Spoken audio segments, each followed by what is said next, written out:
Chair Taylor and Vice Chair Pierce are not with us this evening, so I will open it up for nominations. So who will run this meeting? I nominate Kevin Romick. Oh, thank Can you. I close all nominations? I second that. All in favor? Aye. Opposed? Abstained? Aye. We're gone. Please join me for the Pledge of Allegiance. Can I be the vice chair? Yes.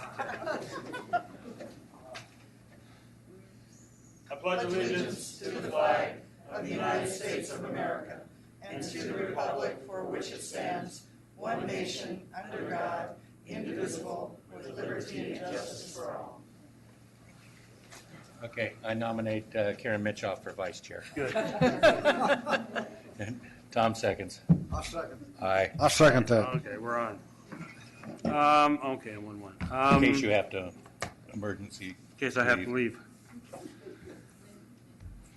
All Public comments, opportunity for the public to address the authority on items that are not on the agenda. I do not have any speaker cards for this particular item, so we'll move on to our regular agenda items. 1-1,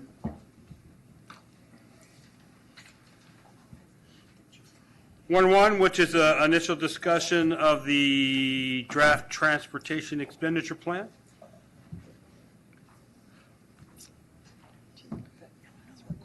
Mr. Tatson, are you going to lead this discussion for us? Oh. Good evening, authority members. Thank you all for coming back. It's cooler here, yes, yes. So first I just want to go over what you should have in front of you and what we're going to be showing. So I think the first thing you have is an update to that large spreadsheet we talked about last week. Blue lines, yellow lines, and white lines. And Terry Ann said that everyone should have one. Mr. Chair, Yes. I've been told by my colleague Supervisor John Joya that WICTAC sent an updated letter based on, Right. Do we have that and have you seen that? I have seen it. What I was going to say is this sheet incorporates only what the authority changed. So we've primed representatives from WICTAC, TransPAC, and SWAT to comment about their meeting subsequent to the last authority meeting. That's fine. I don't need a letter. I just wanted to make sure that Yeah. you guys knew about it. We've seen it. Thank you. Right. It's all in the handout. So anyway, so we have this, and then you have the slides. So let me just start, and I will try and make this quick. So recall from our last meeting that the allocations to transit and alternative modes was 48%, or roughly 50% of all the money that didn't go to authority planning and administration. And the rest was divided among local improvements and freeways and interchanges. I'm going to talk a little bit, just to remind you what the modifications were based on your input at the last meeting. Oh, here it is. So the first thing we did is that in recognition that what other measures have done in other counties and our efforts is we're going to just reorder the four major categories. So we have put making bus, ferry, commuter rail, and BART safer, cleaner, and more reliable as now number one. It was further down the list. Providing affordable and safe transportation for children, seniors, veterans, and people with disabilities as two. Local improvements to make your community better, et cetera, as three. And what used to be number one, relieve traffic on highways and interchanges, is now number four. So that alone doesn't change the allocations, it just changes the order. And I think the sense is that may be a more useful order for voters and is a better reflection of the direction in which the authority seems like they want to go. Now let me talk about some of the specific changes in this big sheet versus the one from last week. So we moved the yellow category called improved transit reliability along I-80 and 680 from the relieve traffic on highways and interchanges blue category to the make bus, ferry, commuter rail, and BART safer, cleaner, and more reliable blue category. And then we split it within that new category to separate out the I-80 corridor and the I-680 corridor as had been requested. So same numbers, slightly different lines. The next change was, you recall that in the we've had both in Measure X and this measure a complete streets demonstration project of $60 million, one for each of the sub-region, and that had been in complete and improved traffic flow on local streets. We've moved it into improving walking and biking on streets and trails. So we just took the $60 million out of one category and put it in the other category, because we sense that the complete streets better fit in the improving walking and biking category. And the assumption is that each of the subregions will recommend one project for their subregion. So that hasn't changed, nor has it changed for Measure X. One of the effects of that is that we renamed the complete and improved traffic flow on local streets category to just improve traffic flow on local streets and took the $60 million out. And then the other change that we're proposing is that in response to some comments by authority members last week, is that this category would now include a new countywide local street improvement program to address congestion relief on major arterials within each subregion. We would develop implementation guidelines. Those could include some level of performance requirements or performance evaluations. So jurisdictions and subregions could propose projects. They would be subject to a performance evaluation. If the project didn't meet the performance evaluation criteria, the authority could recommend that the subregion modify the project or perhaps consider another project. There is no intent that you would shift funds from one subregion to another as a result of this performance evaluation. There have been other comments that we've received of whether this $230 million should be broken out within the subregions more specifically by jurisdiction. And I would propose that under the general framework we use, that is a decision that could be left to each subregion. So one may wish to do so, another may not wish to do so. And I think in terms of making sure all the projects are good, this performance evaluation approach is intended to handle that. Now, as Commissioner Mitchoff said early on, she stole my thunder once again.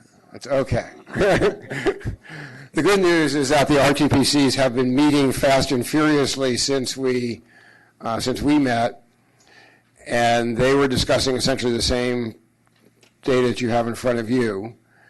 We've received letters from WCTAC and SWAT. We received comments from TransPAC, which has had a staff meeting, and TransPlan meets tomorrow. So we haven't received comments from them.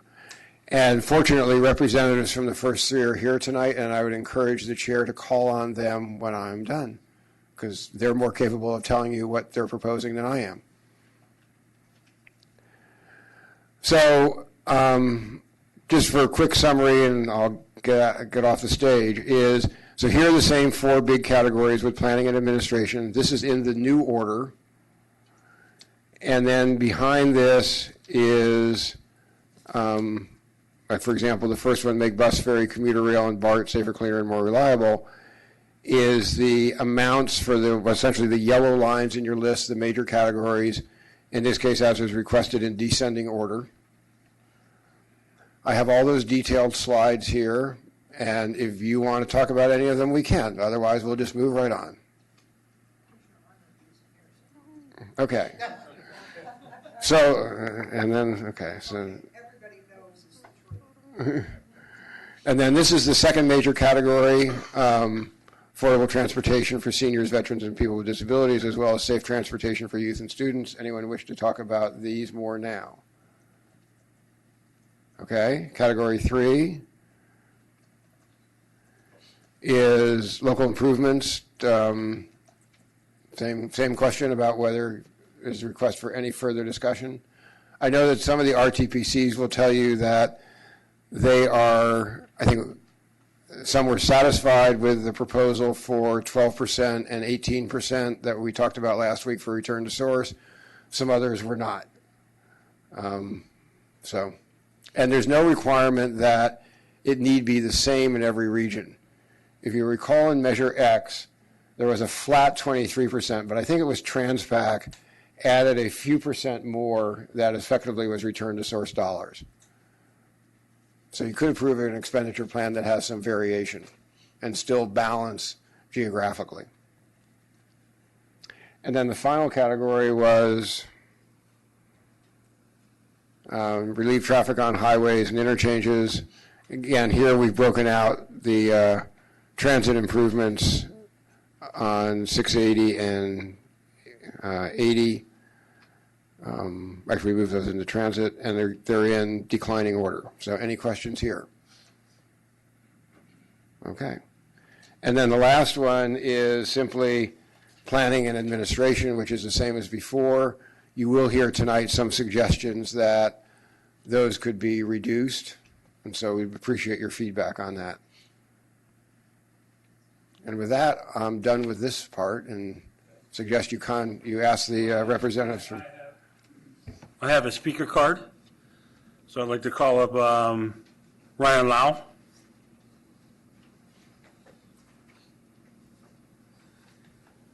Good evening, Commissioners. My name is Ryan Lau, External Affairs Representative from AC Transit. We're trying to determine if it's on. Yeah. Am I just soft-spoken? Okay. So you should have a letter from our General Manager in front of you. It should be, I think, in the handout packet on the subject of the draft transportation expenditure plan. I won't read the whole thing. I just want to recap some of the high points. So we at AC Transit appreciate CCTA's recognition of the need for additional funding in the county for transportation. The amounts of thought and deliberation at this body truly demonstrates your commitment to trying to resolve this major congestion problem in the county. And we definitely appreciate that. We've also heard recognition at this board of the differences between subregions and the needs of their residents.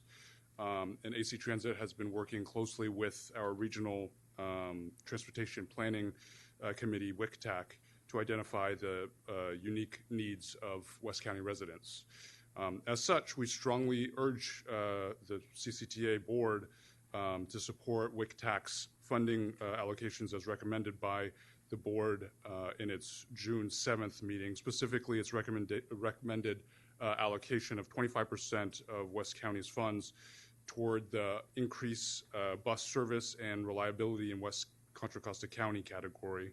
And additionally, we want to emphasize the need for express bus service along the I-80 corridor.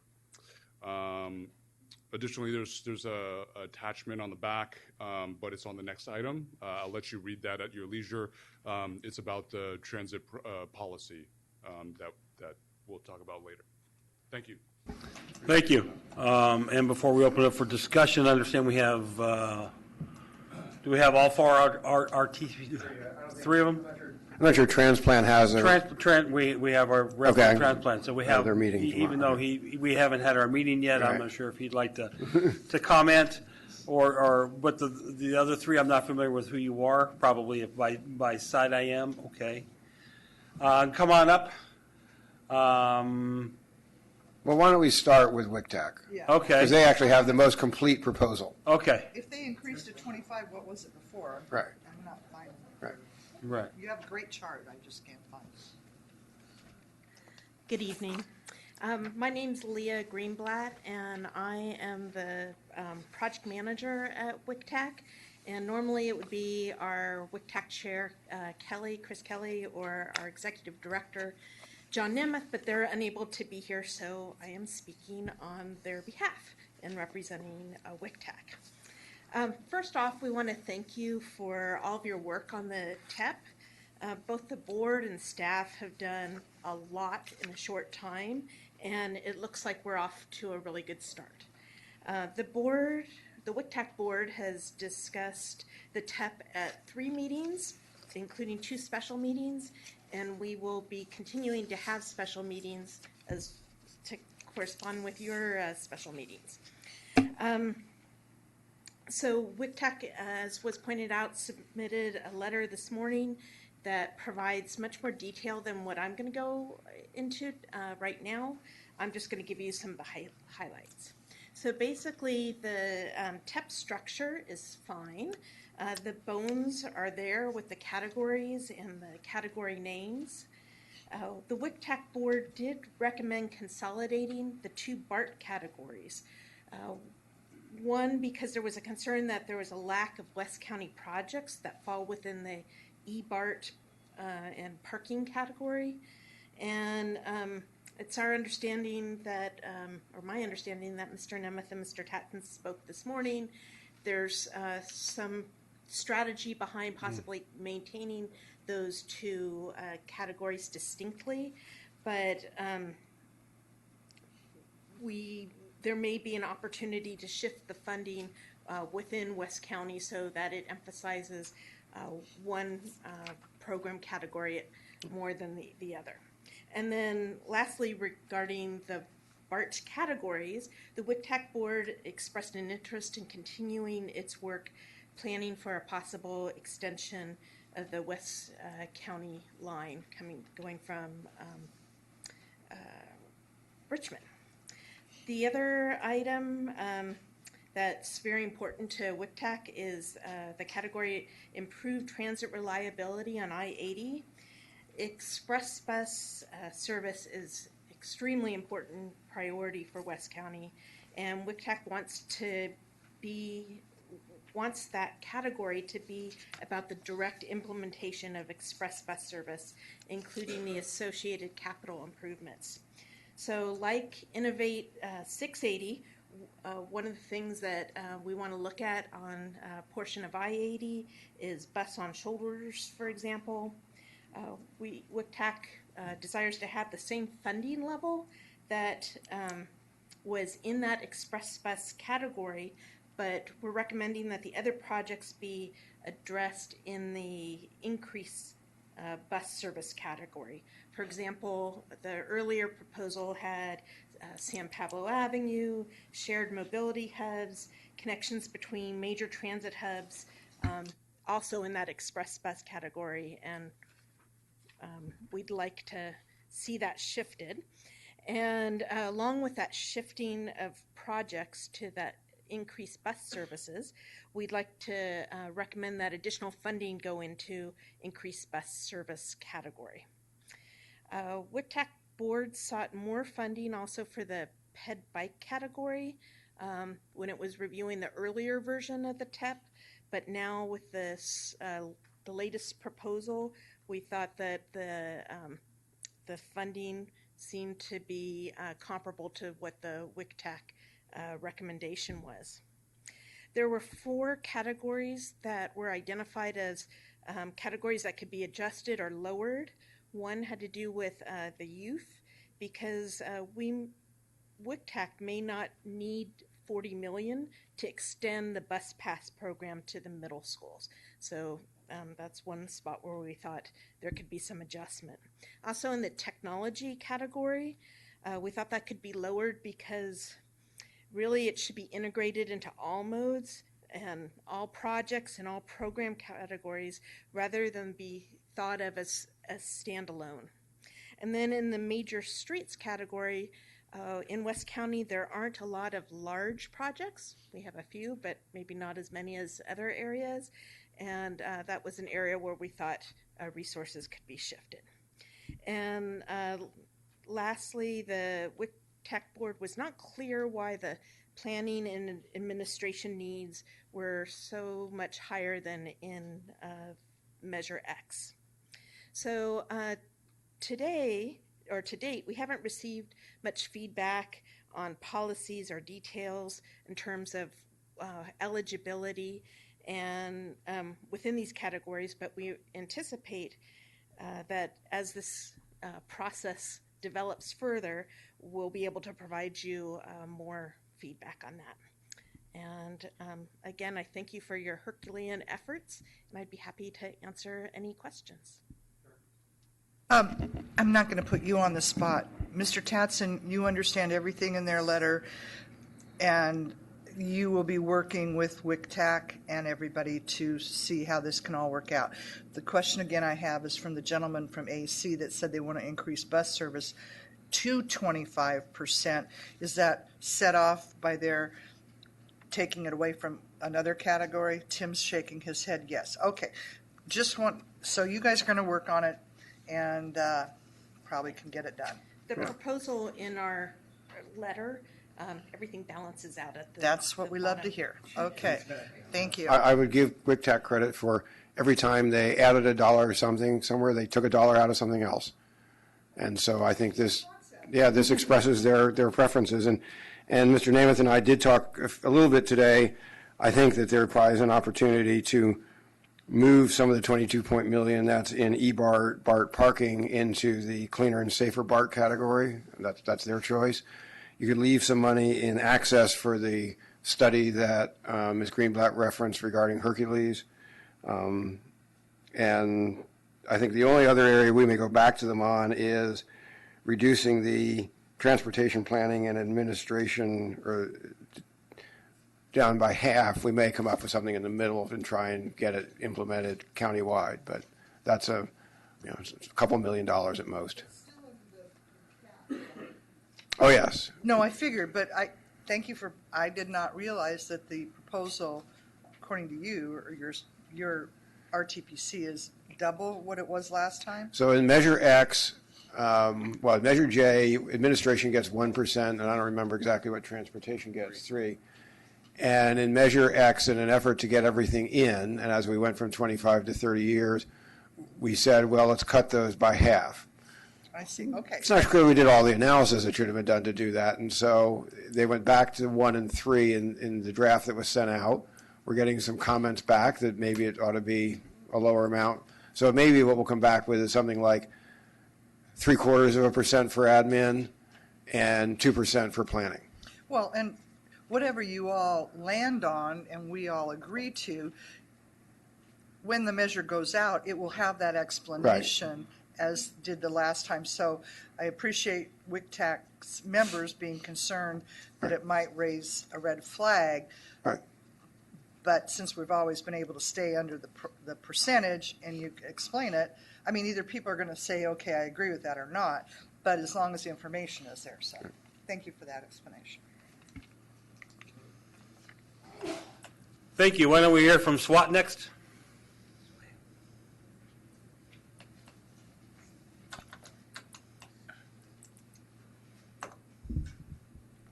Well, thank you. Good evening, Commissioners, and thank you for the opportunity to articulate the preliminary comments from SWAT on the draft transportation expenditure plan. Excuse me, I'm Lisa Bobadilla, and I actually wear 2 hats. I'm the Transportation Division Manager with the City of San Ramon, but SWAT does contract with the city to provide RTPC admin support. So I also represent SWAT as the RTPC Program Administrator. So that's the hat that I'm wearing this evening. I'm here representing the entire SWAT region and articulating our comments derived from our meeting this past Monday. So first, thanks to all of you for pursuing this new sales tax measure and your leadership on this endeavor. We appreciate the opportunity to provide input and acknowledge that the development of the plan will require a tremendous amount of collaboration among the regional transportation planning committees who represent the local cities and towns. So SWAT met this past Monday. It was our first review of the draft transportation expenditure plan.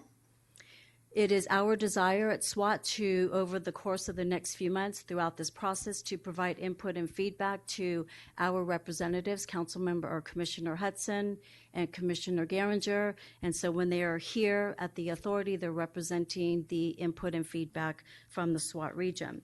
So with that said, SWAT did submit a letter. It was submitted today to the Transportation Authority. I'm just going to touch on a few highlights from that letter. I believe all of you have the letter in your packet before you this evening, and I'll just touch on a couple of the highlights. So one of the things that was of significant importance to several members from SWAT was the sub-regional funding allocation.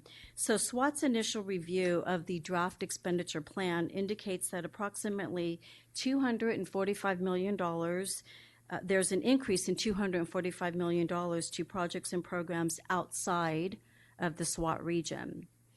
This is a concern because a key finding in the voter survey highlights the fact that voters in East County and the San Ramon Valley are the most likely to feel transportation tax dollars are not spent on things that do not benefit them. In fact, 63% of those surveyed in the San Ramon Valley strongly agree or agree with this statement. This is consistent with the voting results of Measure of Measure X, where the measure failed in the San Ramon Valley by a significant margin. We do recognize that the initial allocations are based on the authority's traditional population formula. It may be in the interest of our overall effort to offer sufficient things that can benefit the voters of the SWAT subregion to garner their critical support for this new sales tax measure. SWAT supports the 30-year sales tax measure rather than a measure with a no sunset clause. And then another item of significant importance to SWAT was regional flexibility. So consistent with past practice, SWAT recognizes that each subregion has different needs that require a different approach. Consequently, SWAT recommends pursuing a more subregional approach to categories that may struggle to reach consensus. For example, the local return to source category for local streets and roads. In the letter that is presented to you this evening, we have a chart that highlights the SWAT recommendation on a number of categories, and I'll just touch on a couple of highlights. So improving transit reliability along the I-80 and I-680 corridor, SWAT is in full support of the category and the proposed funding allocation. Relieving congestion and improve local access along the I-680 corridor. We are absolutely in support of that category and the allocation, the funding allocation. Improve traffic flow on State Route 24 and modernize the old bores of the Caldecott Tunnel. SWAT supports that with the following amendments. Funding for the Caldecott modernization in the amount of $5 million should be used as matching funds. In addition, as with Measure J, we'd like to see an allocation from a neighboring regional transportation planning committee. I won't call them out this evening, but in Measure J, it was one of our local partners. Provide convenient and reliable transit services in Central, East, and Southwest County. We do support that contingent upon... I'm going to interrupt you because Sure. I really do want to know what RTPC that is because I'm was assuming... Transpac. I thought that's what it was. Transpac. It was Transpac, Right. and neither Sue nor I were here during that, so we will be meeting as Transpac tomorrow, and Sue is our chair, and we are going to bring that up because I don't know why, and maybe Matt's here, he can address it, but he wasn't our staff person then, so I want to know why we wouldn't have done that. I can offer that. Yeah, it's a newer idea that's come forward before you were previously having meetings in X. Except I'm hearing it was previously, when we did Measure J, Transpac did not give money toward. Yeah.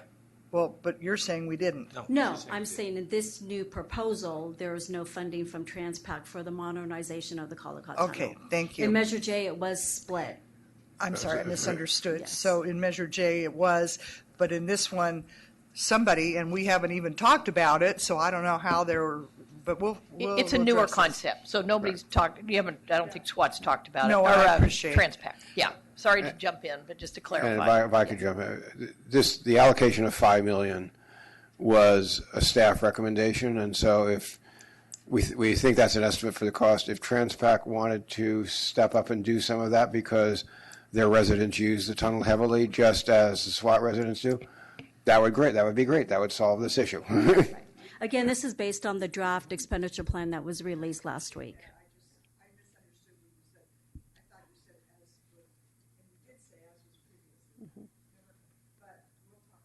Okay, very good. Thank you.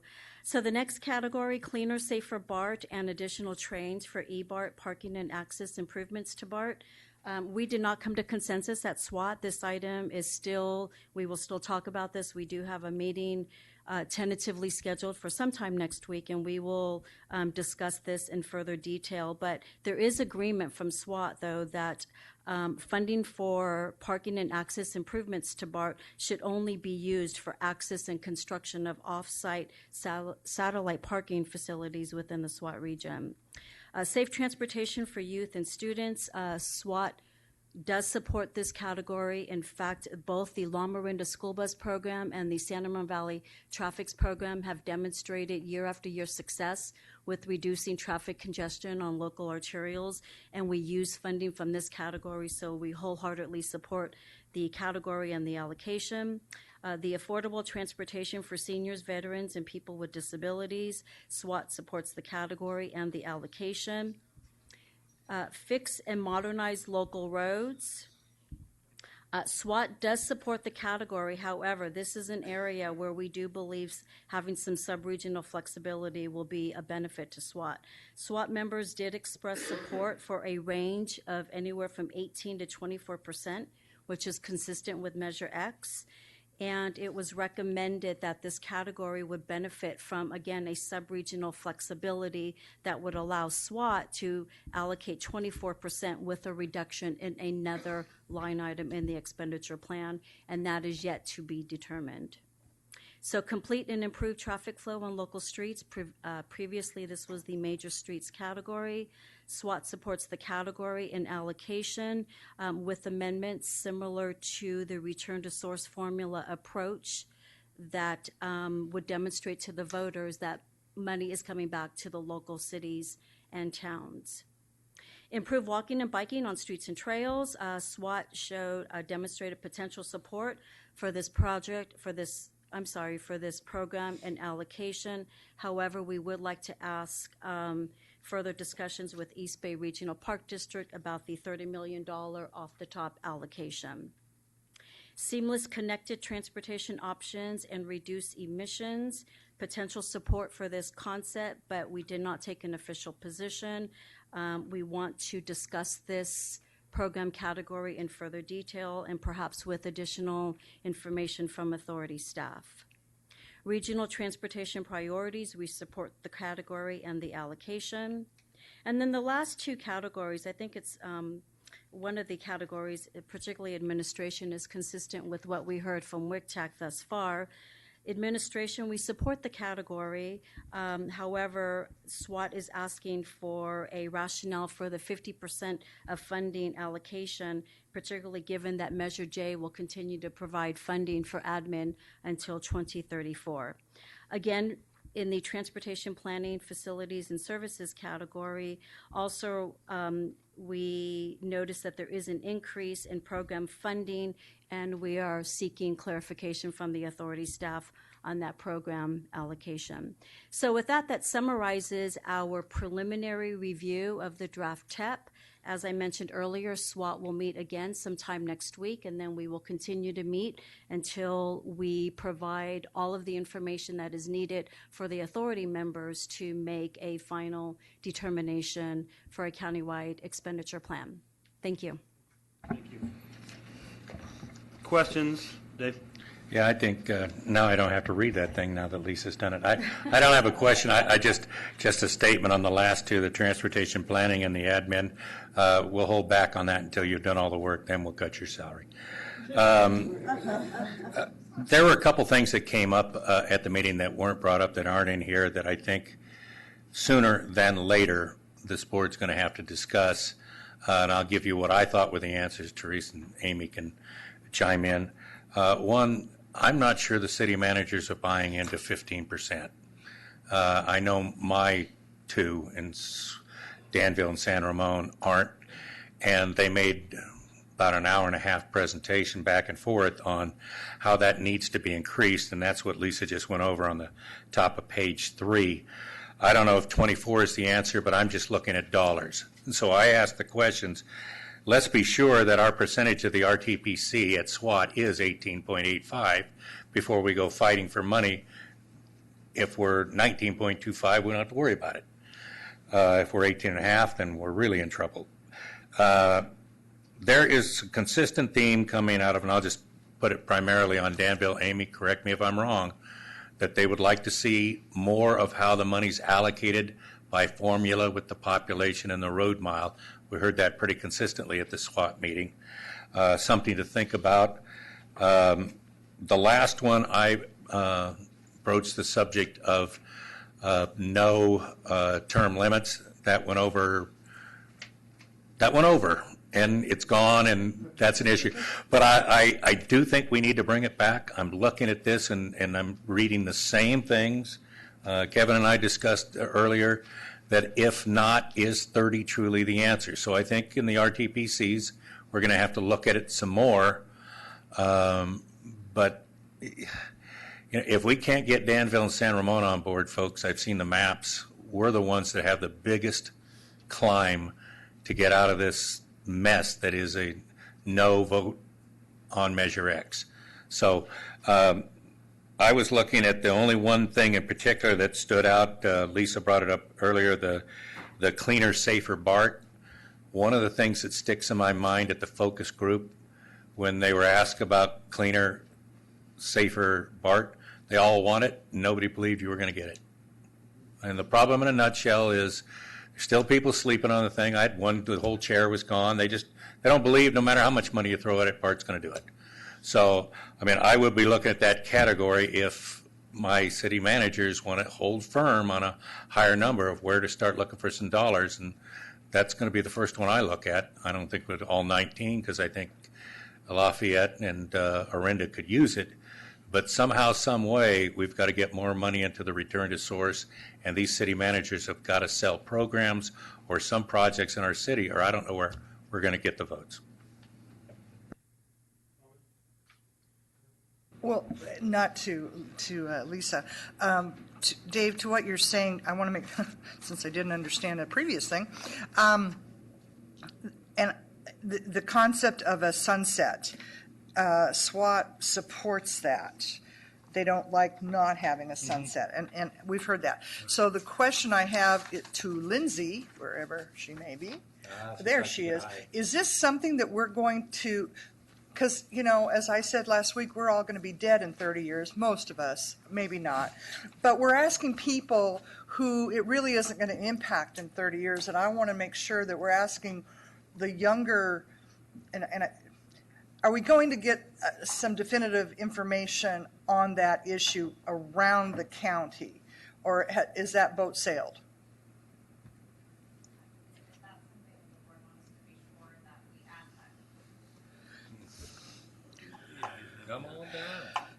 I mean, millennials and, you know, we're dealing with a lot of stuff in housing and how things are going to change. So we've heard that there's going to be changes in transportation, and we know how hard it is to get these ballot measures. And so I understand from a perspective of, let's just say, you know, people 40 to 85, they don't like not having a sunset.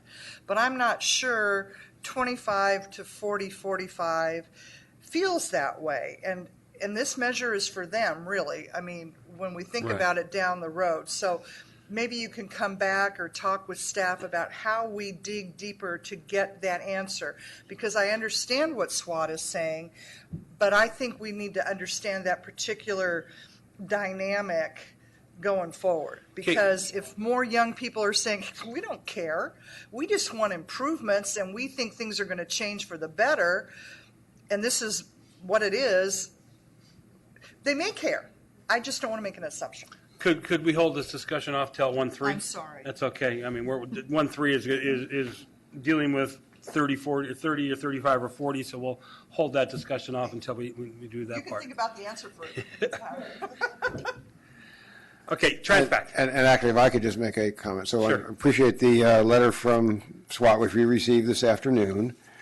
So I think we're going to follow up, hopefully if Lisa can stay, on point 1 this evening, because I wasn't quite sure what that meant. And the other issues are primarily allocation issues. And I think before staff makes a recommendation, the preference would be to accommodate what the SWAT region wants, and they need to decide what it is they want and what they're willing, if they want more in one category, what they're willing to give up in another. Can I add? Yeah, thank you, Mr. Chair. You know, one of the things that and I may have missed it in the presentation, but you know, in trying to provide significant funds for cities, both for street maintenance as well as these arterials, you know, traffic flow, congestion. One of the things we discussed too was to have it be have some kind of assurance in the policies that those dollars would go to cities on a less competitive basis. I think the concern was if it were a countywide competitive process, but the preference being that it would be much more either to a city or within the RTPC. I see Lisa nodding back there. Does that make sense? Yeah. Okay. Yeah, fine. All right. Good evening, Commissioners. I'm Matt Todd. I'm Managing Director for Transpac. And for Transpac, our board actually meets tomorrow morning. So we have had a TAC meeting where we had the initial draft TEP in front of us, and we're able to dig into that and had a robust 3-hour discussion in a very hot room and that hot day on Tuesday. So just some of the things that we were talking about that we're going to be bringing to the board tomorrow morning to get more feedback on. We did spend a lot of time talking about local road funding.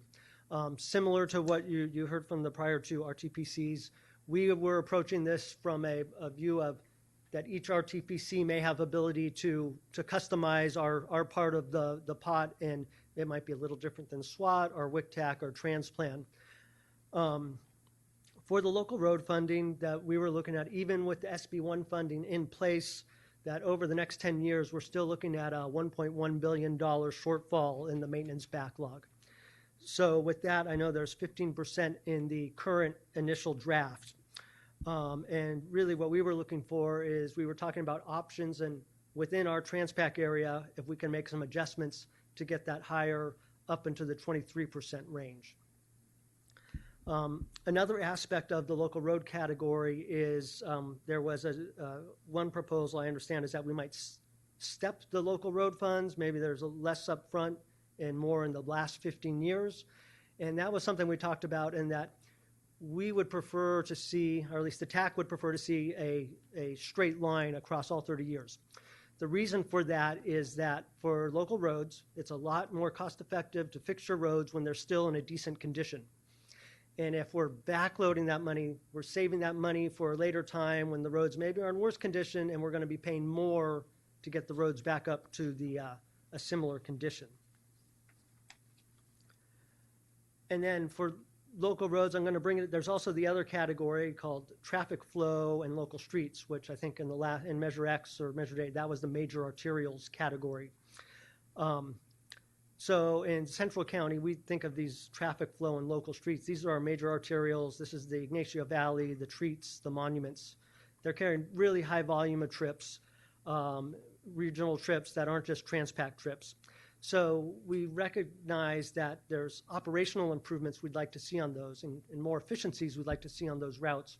But going back to the local roads, there's a maintenance issue with those streets too. They're big streets, they're carrying a lot of cars, they require a lot of maintenance. And we were rolling in, how do we address that maintenance issue on these larger arterials that are carrying lots of trips that are benefiting the whole region here? So besides the local roads, we also talked about a couple other categories. Affordable and safe transportation for children we spent some time on.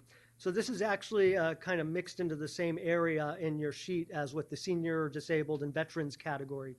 So we were looking at that, and we've got actually for Measure J, we do have a fairly robust senior and disabled program right now.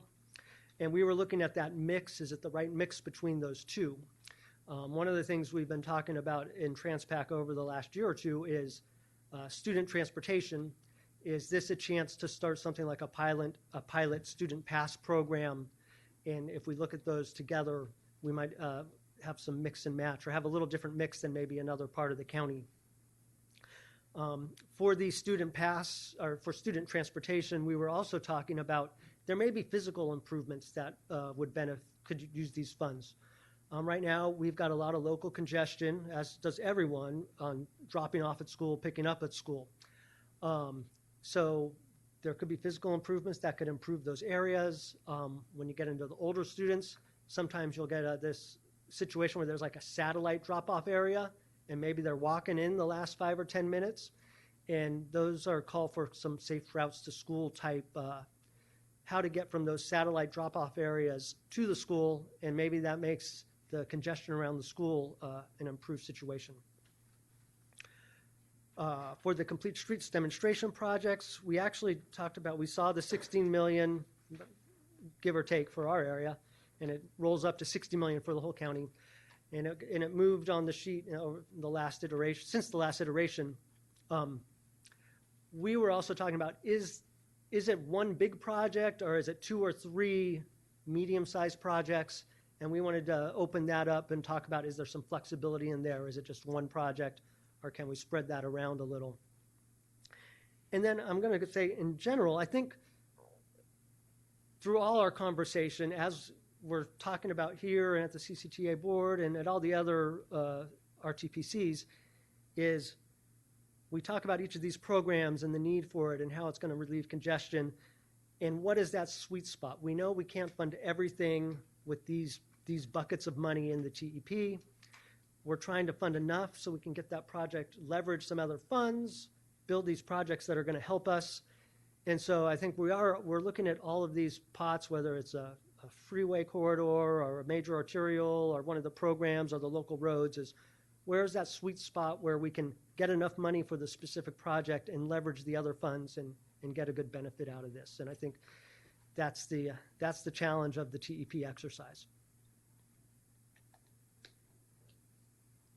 Don, there was a few questions in there regarding transit for children and whatnot. We had talked briefly about this last week, and we were looking at some sort of having local agencies or organizations develop plans and then coming to us and saying, this is what we'd like to do, and then we dealt the money out that specific way. We weren't looking at a top-down type situation. We were hoping for a bottom-up where you would come with these great ideas of how to relieve traffic, especially around schools and pickup times and whatnot, and come to us, and then we work it that way. And as far as the Smart Street demonstrations, once again, I think that'll be determined by each agency, depending on what they want to do with those dollars. And we just figured we'd like to have one in each district, at least one, but we're very much open to as many as you can squeeze into for the amount of dollars we have available.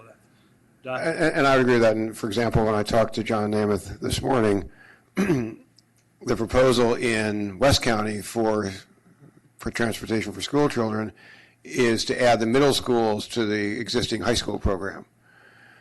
The program that exists in the SWAT region focuses on elementary through middle school. It doesn't do much for high school. Both of those are good programs. They both get kids to school. They both take traffic off the road. So there's no intent here to have one size fits all. And so if TransFac wants to do yet something different, that's fine. We've had a Safe Routes to School program historically, so that helps. I think the other request on the complete streets is my recollection of the wording for Measure X is that we wanted each region to have one demonstration project of what a complete street could be. If that project didn't need to use the entire 15 million, they could allocate it to something else. In addition, all of their expenditures must comply with the complete streets law. So you'll see more complete streets in this measure than you would have in Measure J regardless. And I think as we had chatted previously, if the authority agrees to the concept of some performance evaluation process, then if a region wants to allocate some of the local roads money by jurisdiction, subject to their proposals meeting the performance allocation requirements, that's fine. I think the intent here is we want to be as flexible as possible, and we know that each region has their own requirements and their own priorities and whatnot. So we don't want this really top-heavy down situation. We would rather have it coming up from the bottom with requests and with unique and hopefully exciting ideas that will change traffic patterns in our communities. All right, thank you. Any other questions? Transplant.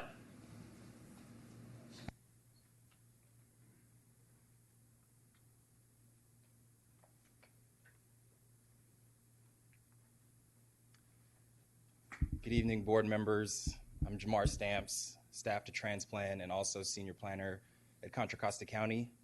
Our meeting schedule in East County hasn't quite lent itself to the kind of discussion that my colleagues and their RTPCs have had yet. So forgive me if my briefing sounds like I'm bluffing my way through a book report for a book I haven't read yet, but that being said, I can tell you that our technical advisory committee and our board did receive a brief introduction to the development of the new TEP last month. And some very high level, our committee directed us to look at some very high level priorities for the new TEP. And I can give you a list of those right now that are in no particular order. And they include the State Route 4 Integrated Corridor Analysis Implementation, for example, the SR4 Operational Improvements Project and Express Lanes, State Route 239 and the Byron Vasco Connector, the Oakley Train Station, Priority Production Area Development, additional E-BART cars, the Brentwood Intermodal Station and Transit Extension from the Antioch Hillcrest BART Station, local street maintenance, and I'll get to that in a second, electric vehicle infrastructure, traffic signal coordination, Street Smarts, Diablo Safe Routes to School, and implementing the recommendations from the impending East County Integrated Transit Study and the East County Infrastructure Strategic Plan. The local street maintenance program has been a popular topic across the county, and I imagine it will be with our Regional Transportation Planning Committee as well. We did support the percentage that was provided in Measure X.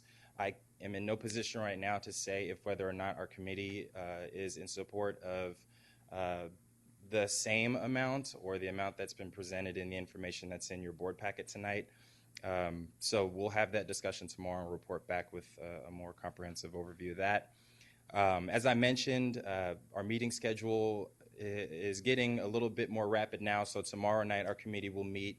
Unfortunately, at the time that meeting agenda packet was published, we didn't have the information that's available in your board packet tonight. However, staff will be prepared, along with our CCTA representatives, Director Romick and also Director Taylor, to fill in the blanks, if you will, for the committee when discussing the new TEP, so that way when we return a comment letter, it'll be on par with what the other RTPCs have mentioned. And then one last thing, East County is aware that the outcome of the voting for Measure X was not favorable in East County, and so one of the things that I think is going to be unique for us to look at is how we remedy that and how we package our program of projects and also how we deliver the marketing and messaging to the residents in East County to ensure success for the new measure. And so that's something that will be a topic of discussion throughout our review of the development of the new TP as well. So thank you.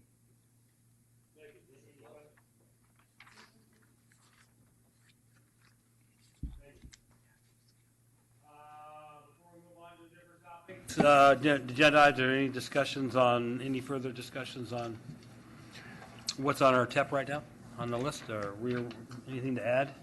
I would just say we're making arrangements to meet again next week at SWAT, Okay. and we'll probably be doing that as I look around week after week after week until we get what it takes. But we're fully committed. Yeah. Can I just... Susan? Sorry, I'm a little new to all this, being the alternate here tonight, but I hear a lot of flexibility being requested in different regions. But a lot of people that will be voting on this will not necessarily see the flexibility in every region when they're voting on this. And how do we plan on communicating that to the voters, that flexibility exists in each other region? I'm questioning how that works.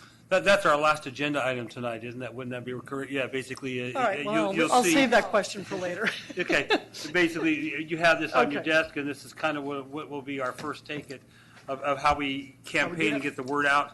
But yes, that'll be part of. You must have known you were going to be chair. Because I looked at the agenda, but speaking of which, Supervisor Glover is on his way. Okay. Yeah, I found out about 3 o'clock that I would be chairing the meeting tonight, yeah. Done deal. Well, I was asked to chair. That's all. Okay.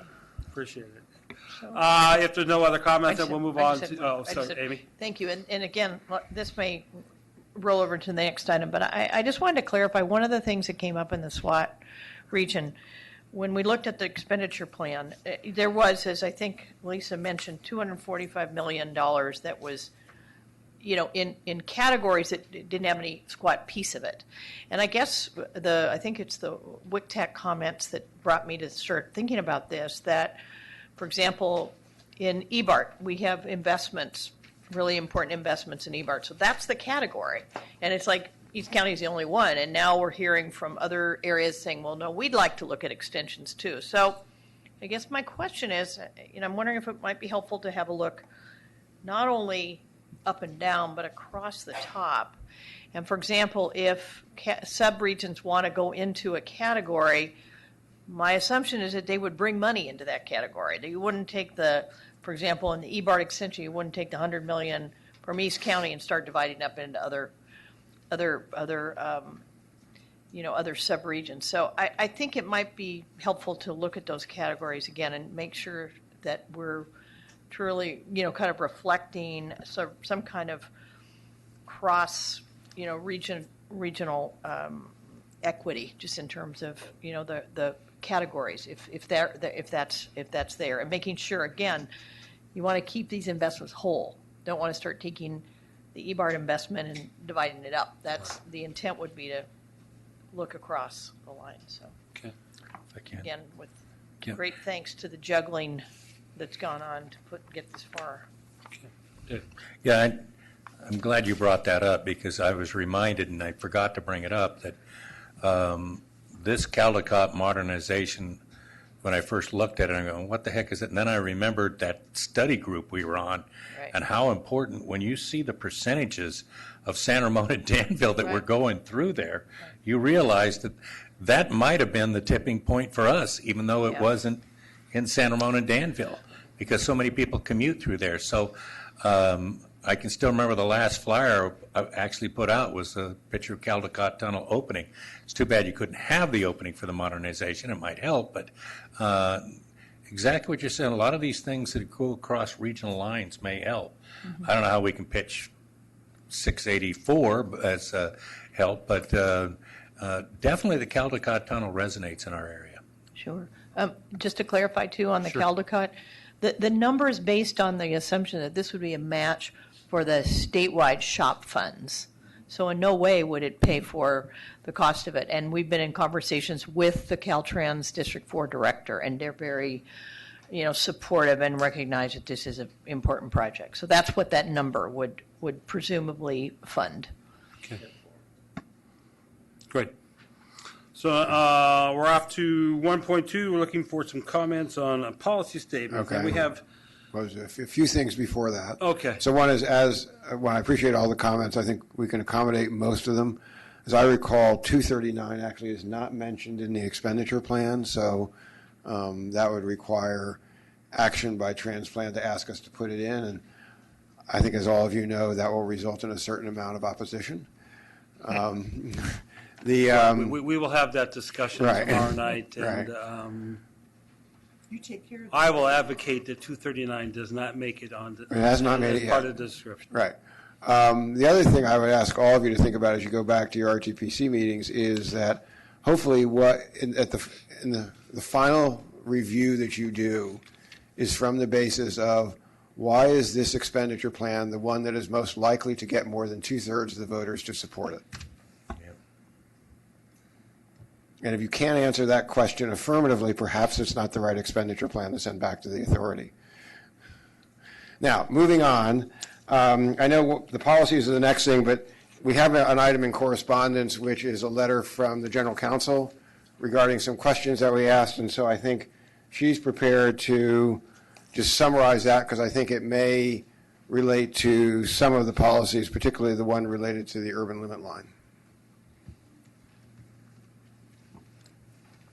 Thank you, Chair and members of the Commission. We have a couple of slides that we'll put up that will help the discussion.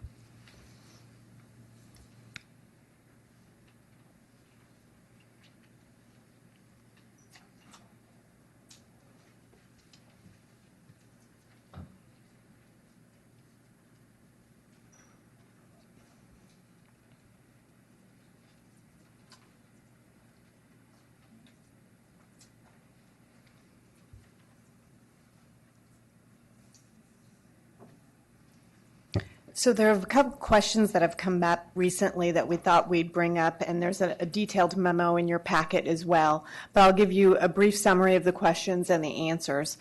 We've heard before, is the authority authorized to bring a new measure in March of 2020? We're governed under the Public Utilities Code. That's our enabling legislation. It specifically authorizes us to bring a new measure at a special election. So the answer is yes, we can go in March of 2020. The second question that has been raised is if AB 1665 is not extended past December of 2020, can the authority still impose a transaction and use tax in some but not all of the jurisdictions within the county? And if so, Can you make sure you tell us what AB 6? I will. Thank you. I will. It's for the people in the audience. that may not know. Absolutely. I will definitely do so. If so, who would vote in such an election? So AB 1665 is special legislation for the authority, and its predecessor was AB 210. And a little background is the Revenue and Tax Code does not allow us to impose a tax that exceeds 2% in the county. So the combinations of transaction and use tax cannot exceed 2% in the county unless you have special legislation. So you're going to hear me refer to that as the 2% cap.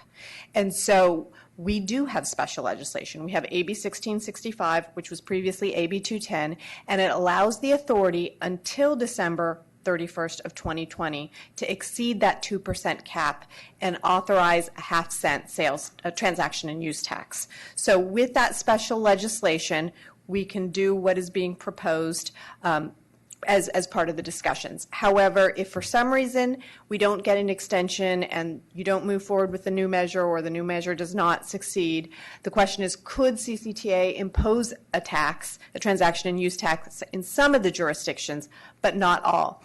And the answer to that is yes, but it's a very novel approach. It was done last year by LA County.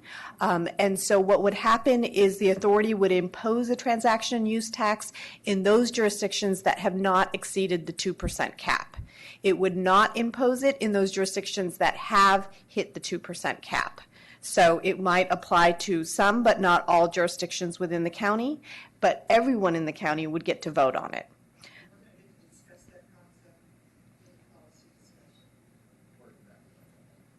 I do want to note that when LA County did that last year, it was successful, but it also sought special legislation specifically confirming that what they did was in compliance with the Revenue and Tax Code after the fact. So they went forward with this novel approach. They received the 2/3 votes that they needed to, but then out of abundance of caution, they sought special legislation after the fact to confirm that what they had done was in compliance with the Revenue and Tax Code. So that's why you'll note I reference it as a novel approach.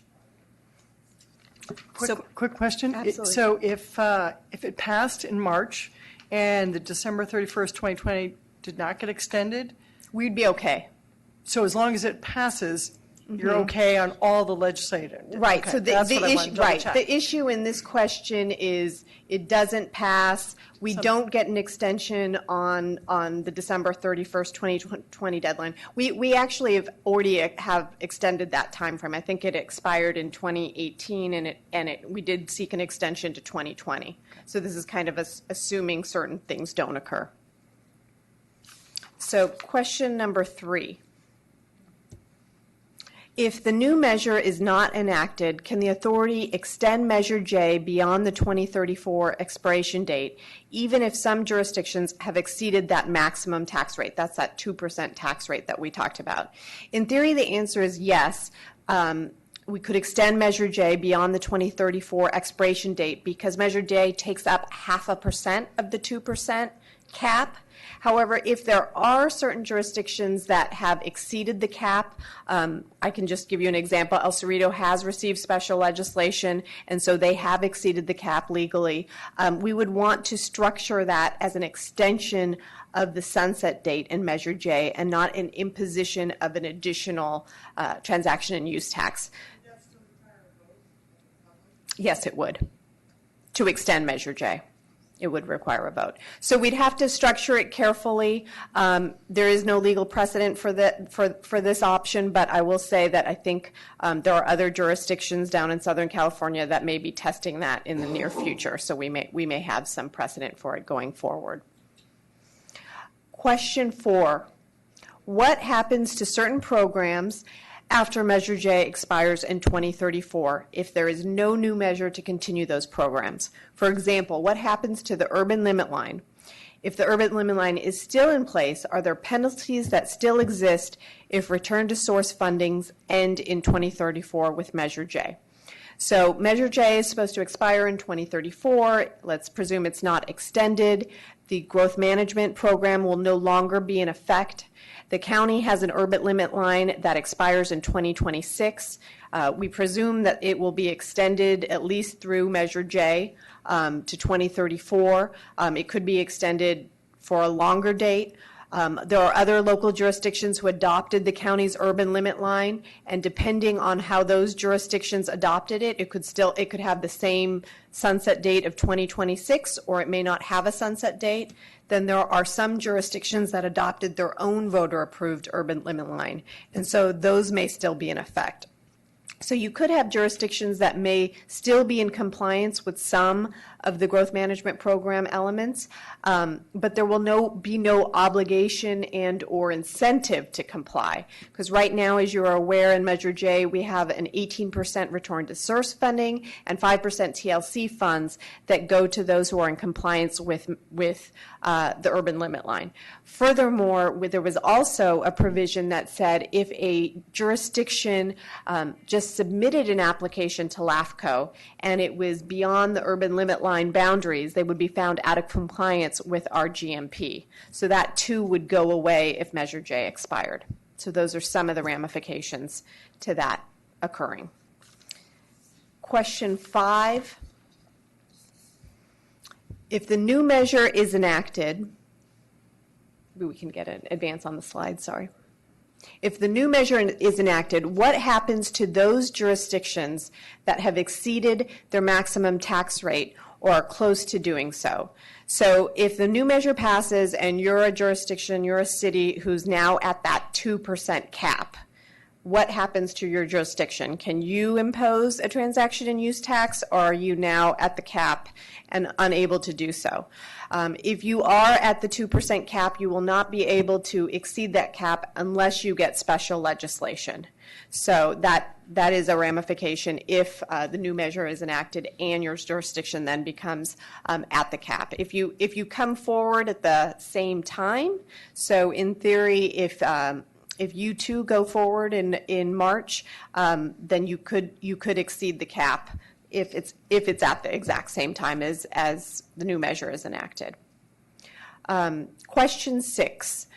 If CCTA is authorized under AB 1665, is CCTA authorized under AB 1665? That, if you recall, is that special legislation I discussed earlier that allows us to exceed the 2% cap, to adopt a 0.5% tax until Measure J expires that will automatically increase to 1% when Measure J expires. Alternatively, could the authority adopt a new measure that adopts a 0.5% sales tax and extends Measure J, or could this be done through 2 separate ballot measures? So in the first instance, the measure would have a 0.5-cent tax that then automatically goes up to 1 cent when Measure J expires in 2034. This is not an option because it would violate our special legislation because we're limited to a 0.5 cent. But there's other ways to do it, which is the alternative, which you could adopt a new measure that has the 0.5 cent sales tax and then also extend Measure J without violating AB 1665. And that could also be done as 2 separate measures. So that would be an alternative to do it. You just wouldn't do it in the one option of 0.5 cent that automatically increases to 1 cent. And those are all the questions that were posed. I'm happy to take any other questions you may have. Thank you. Thank you, Kevin. Thank you, Mala. That's really helpful to see kind of how the options play out. You mentioned putting measures on at the same time. We're moving towards March of 2020. Mm-hmm. It's my understanding that under state law, I can't remember which proposition, that cities, if cities have sales tax measures, they're required to put them on the ballot in November at the same time as the election. So we may see a number of cities Do that going earlier. in that following fall. So how would that impact? So I think The cap. what you're talking Yeah. about is general taxes, which only need a 50% Exactly. vote and can go to any public purpose, need to be brought at the November election unless you make certain findings, which is I think what you're referring to, that we may be seeing some agencies go in November of Yeah, those are 2019. typical general 50% tax. Right. Yeah. And so if agencies do so, we still can go in March of 2020 because, again, we have that special, we have the special legislation. I know. Sorry. I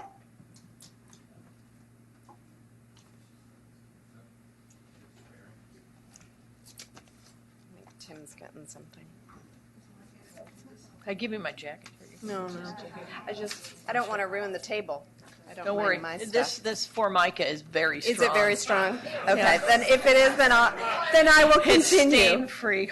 So it would not limit our ability, if that is the question, because we have the special legislation that allows us to exceed the cap. And basically, if a city already has a sales tax in place and they're really just renewing it, typically they have a spot. They have a spot in that sales tax mix. They would have, in theory, that yeah. they're taking up the same percentage of their Got it. cap. Okay. Exactly. Yeah, I think that's, yeah. I know, I'm looking at Janet over there with her fixed roads, streets and roads. But jurisdictions that were looking to do a tax measure in November that would hit the cap based on March's, this measure, then would be limited in their In the ability future. to do a November. November 2020? Yeah. Would they be limited in November 2020 if our March 20? So if our March 2020 succeeds, our new measure succeeds, and that jurisdiction is now at the 2% cap. Right. They would not be able to go forward with their own transaction and use tax without seeking special legislation. Thanks. My concern is the other way, based on your answer to the question. I guess the first question is CCTA going for new legislation to extend that 2% cap? Are we going to? You mean to extend the deadline, the December 31st, 2020 deadline? At this stage, I think there was some discussion early on, but in the current legislative session, no. So Okay. our legislation ends in December of next year. Okay. But to clarify that only impacts us if we don't win. Correct. Right. Correct, okay. I get that. Okay. But I'm concerned, and I appreciate all the work you put into this. City X already is at 2% because of our current tax and whatever else they've done. And so your answer was, and LA went and did it and then got legislation afterwards. I'm in the policy part of the conversation now. It doesn't seem fair to me that a jurisdiction that doesn't collect that half, if the new measure passes, but that they don't get to collect it because they're already at 2%. Why should they get to participate in any of the funding that comes from this? Now, I mean, they're part of an RTPC and maybe there's some regional stuff, but there's no incentive. Why should I'd love to hear why. I guess my answer is I don't like that, and I don't want us to do what LA did, because that does not. LA's huge. I don't know how many cities they've got. I don't even know what current cities in Contra Costa already are at the cap, but there's one, and I'm sure they don't like what I'm saying. But the county's looking at maybe going out, and I know that in Concord, they even though they've got a placeholder, they may be wanting to increase their Measure Q. So, again, my opinion is cities that don't collect the tax don't get any money. I mean, am I being unreasonable on that? Well, if I might comment. That is not an issue for the current measure. I understand that. So if that It's for situation. El Cerrito, isn't it? No, it's not, because our legislation allows us to go over the cap. I see, okay. So we could pass the current measure. Voters everywhere in the county would pay the extra half-cent sales tax regardless of which city in which they live. Okay. So this only occurs if we either don't go out or it fails and we don't do anything before December, right, and then we want to go out again, then you'd have this situation. At that point, you'd have to develop an expenditure plan that met that new reality. And it's one of the complications of not acting now. And I appreciate that. That clarifies. But you answered a question in there, if it doesn't pass, or when Measure J, this sort of is all one thing, when Measure J expires, when Measure C was going to be expiring, we, meaning staff, was really good and said, hey, we better start working now so there's no, I'll call it, cut in service, so to speak.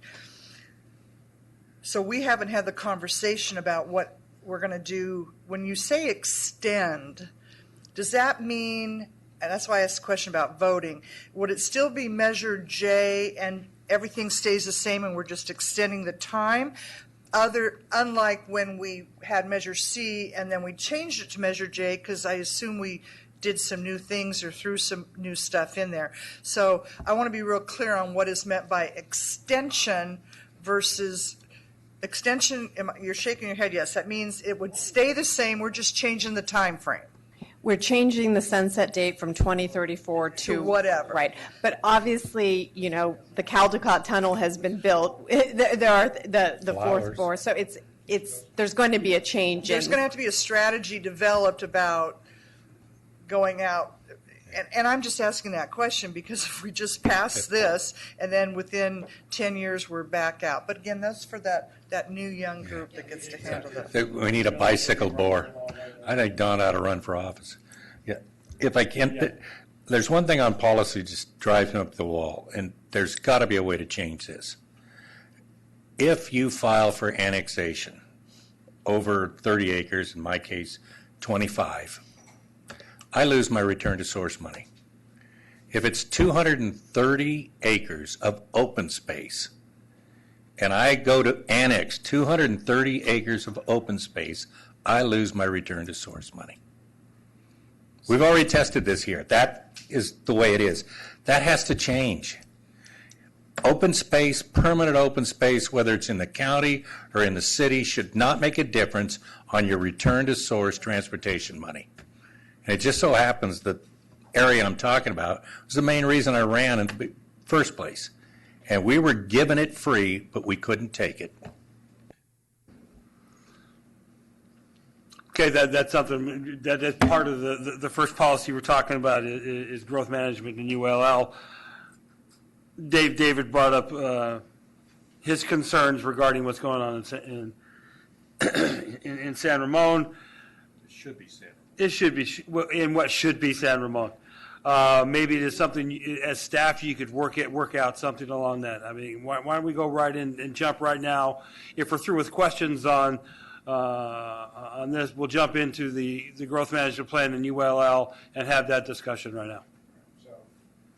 Certainly. So just quickly, we've had policy since the voters approved Measure C back in 1988. We expanded those and included the urban limit line references with Measure J and then the subsequent countywide vote and certain jurisdiction votes. And we worked a long time to put additional policy statements in the 2016 Measure X. So let's talk about where we are. So there are four broad categories of policies in the 2016 measure: growth management, complete streets, advanced mitigation, and taxpayer safeguards and accountability. All of those were revised substantially. We're proposing to continue those four with some modest changes as approved by the authority in the new measure. We also suggested at the last meeting that you consider 3 new potential policy statements. I'll talk a bit about each of those.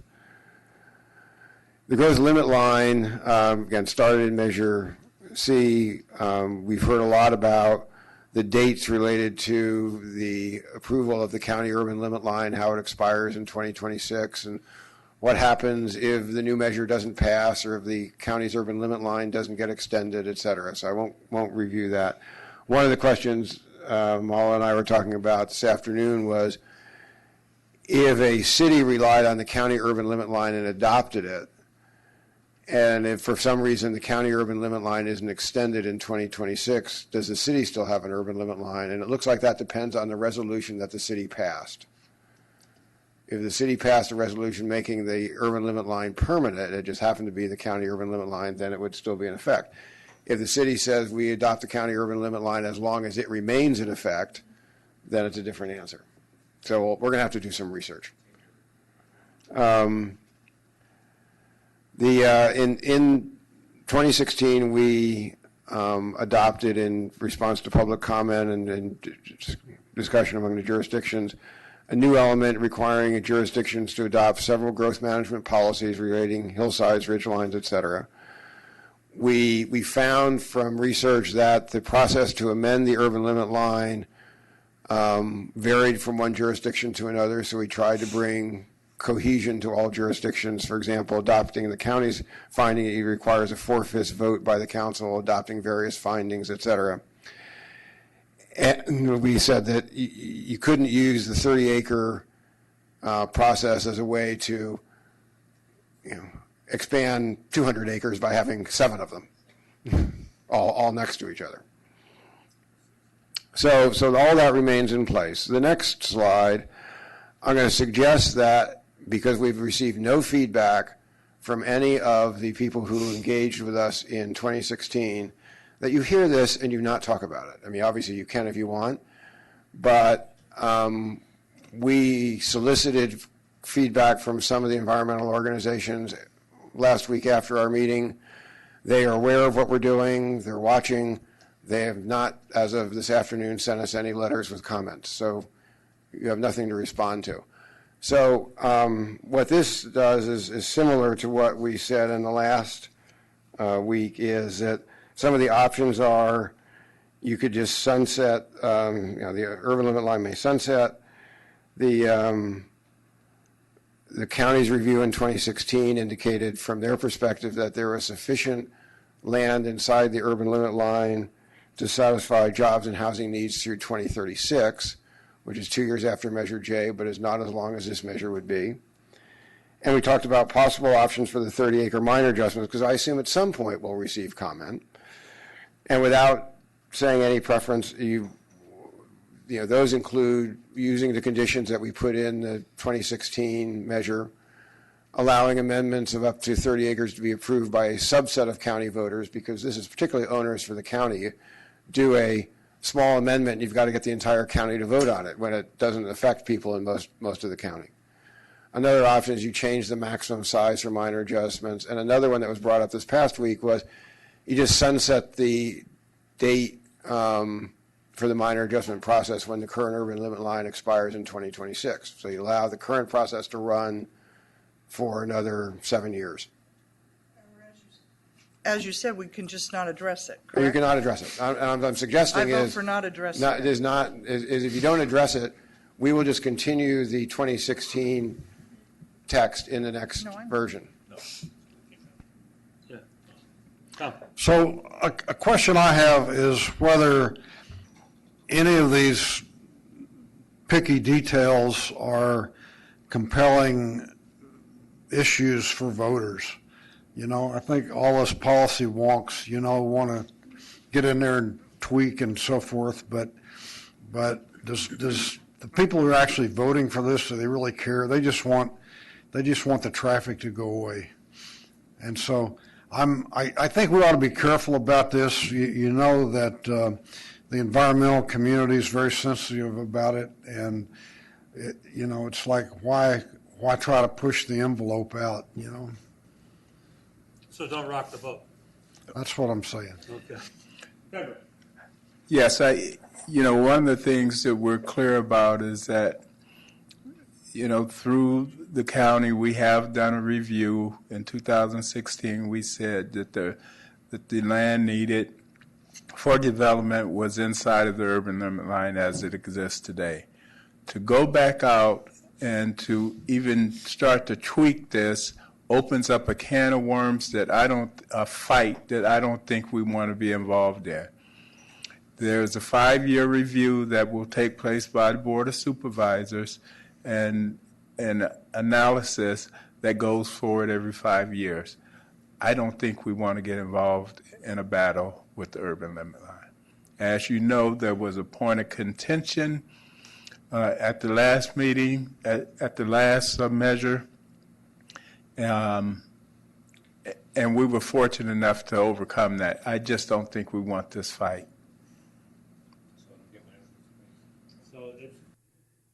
Consensus now says don't rock the boat. Yeah. Well, as I said, absent comments from the public, Yeah. we're just going to continue with the 2016 language. Yeah, but before, remind me, well, And you we'll might go get through the comments process. I tonight. got a couple speaker cards here, but we'll go through the process. Right. So moving Have on, a comment when we're done. moving on to the next policy, which Comments is for the next one anyway. complete streets. We put a complete streets policy in the 2016 measure. There have been some minor comments, which staff is busy incorporating. You recall, we also took the demonstration projects and changed the funding category for them. The complete streets policy has an exception provision, and the idea of the demonstration projects is that they would not use the exceptions. So you could see what a complete streets example looked like in each subregion without exemptions, which is why we set aside particular money for that. But that doesn't mean that that money couldn't be split among more than one complete streets example in each subregion. The advanced mitigation program, again, Ross spent a lot of time working on that. It's become far more common now. We've got, as you can see on this slide, SB1 is putting $120 million into advanced mitigation. We still have some work to do to determine the amount of funds dedicated to the program. We don't see any need to make substantive changes in the wording. And taxpayer safeguards and accountability, we put that in last time. The one thing that's being worked on right now is local contracting and good jobs is under review, and as of this afternoon, I know people were working on it, but they haven't gotten language back to us. And that would replace Category 20. There are a few other changes that we might make to the taxpayer safeguards and accountability based on what comes out of the new policy statements. So the transit policy, we've circulated, rather than me going through this, we have circulated a draft to the 4 transit operators. We've gotten back valuable comments from them. I think we have enough to work with and come up with a new version. So unless any of you have additional comments on the transit policy we sent out, I suggest we just move on. There it is. A 10-year program review. The idea is to increase accountability of meeting requirements, react to changing economic conditions, leverage new funding opportunities, and just reflect that conditions and technology may change. And so this would be more substantive than our typical strategic plan review, where we're somewhat limited in the scope of what we can change. And I think one of the biggest changes here would be that if there is increased revenues, then we could invest it in those activities that the authority deemed would best serve the residents of the county. So you wouldn't have to go through the current, you've got to balance it among the existing expenditure plan, because it might be something totally new that would make the most sense. Yeah, are we talking about a major study here? I mean, 10 years, not the 5 like the review, are 10 sufficient? Really, the idea behind the policy is to take a look at where we at in terms of revenue, debt service, bonding, take an outlook on funding, as well as look at what's currently happening in the transportation world in terms of current evolution of technologies and autonomous vehicles or other things, and make sure that the expenditure plan really meets the goals and the needs in terms of funding, and really to make sure it aligns with what's happening in transportation. Well, so you would do it we were talking about every 10 to 15 years, so you would do it either twice or at the midpoint of like a potential 30-year measure. Okay. I just thought Economic cycles and stuff change so much that that would be more or less tied to that, but that's not what you're saying. Yeah, that we would handle those types of things in the strategic plan update. Right. No, I think 10 years is good because technology, the evolution of technology is increasing faster than we can keep up with. And 10 years maybe not be even long enough at that time to be able to forecast what's happening 10 years from now as things change technology-wise. You can just look at the evolution of the cell phone, and what that started with a backpack on your back and a brick in your hand, to a computer on your hip now, in a relatively short period of time. And so I look at technology changing that quickly as we move forward into the future too with this stuff. So it's well, is 10 years the right number? I mean, technology is changing rapidly. As we sit, there's going to be something new to the iPhone. There's going to be, when we look at what's going on with autonomous vehicles, we need to have language that will allow that we can move quicker in terms of what's happening, because technology is constantly changing each and every day, and the competitors in this changing society are, they're all looking at one another and trying to supersede what's going on. So I think our window has to be a little bit smaller. Well, we could easily say every 5 to 10 years as determined by the authority. Yeah, I like that wording better, depending on, because the people on the ground are going to have to be able to make that decision at that particular time, and looking at what changes. I mean, every time I turn around, there's a new application that drones are using. They'll be delivering Big Macs in San Diego next week via drone. Yeah. So, we're going to have we're going to have drones flying people in the sky here relatively soon. So we're going to have to be able to adapt with all the changes that are coming. We also want to introduce a Vision Zero policy, which would eliminate traffic-related severe injuries and fatalities. Some of the process is, there are other jurisdictions that have these, so we can learn a lot from what others have done successfully and also learn from any mistakes they've made. So the idea is that we would put together guidelines and procedures, come up with prioritizing traffic safety improvements, integrate new and emerging technologies, and then monitor and evaluate the performance of these. And so this would be something that would be done in a public process with a lot of input from the RTPCs and experts in the county and elsewhere. So I think what we're asking for tonight is, do you want us to continue to pursue these 3 new policies as well as the 4 existing categories? Okay, so we're basically just looking for a consensus here, and we don't need a vote. So I think you have the consensus to go ahead and move forward on this process. All right, thank you. And then we're ready for the next item. Okay, with 1.3, go ahead and make the presentation. I have some speaker cards with this one, so after your presentation, I'll bring up the speakers and... I'm done with this.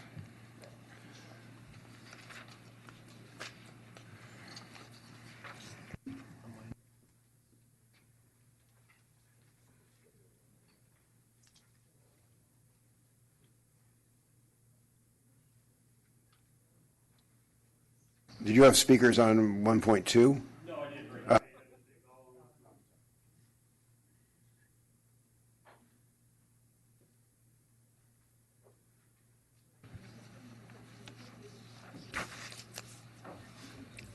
Good evening, Mr. Chairman, board members. Hisham Noemi, Director of Programming at CCTA.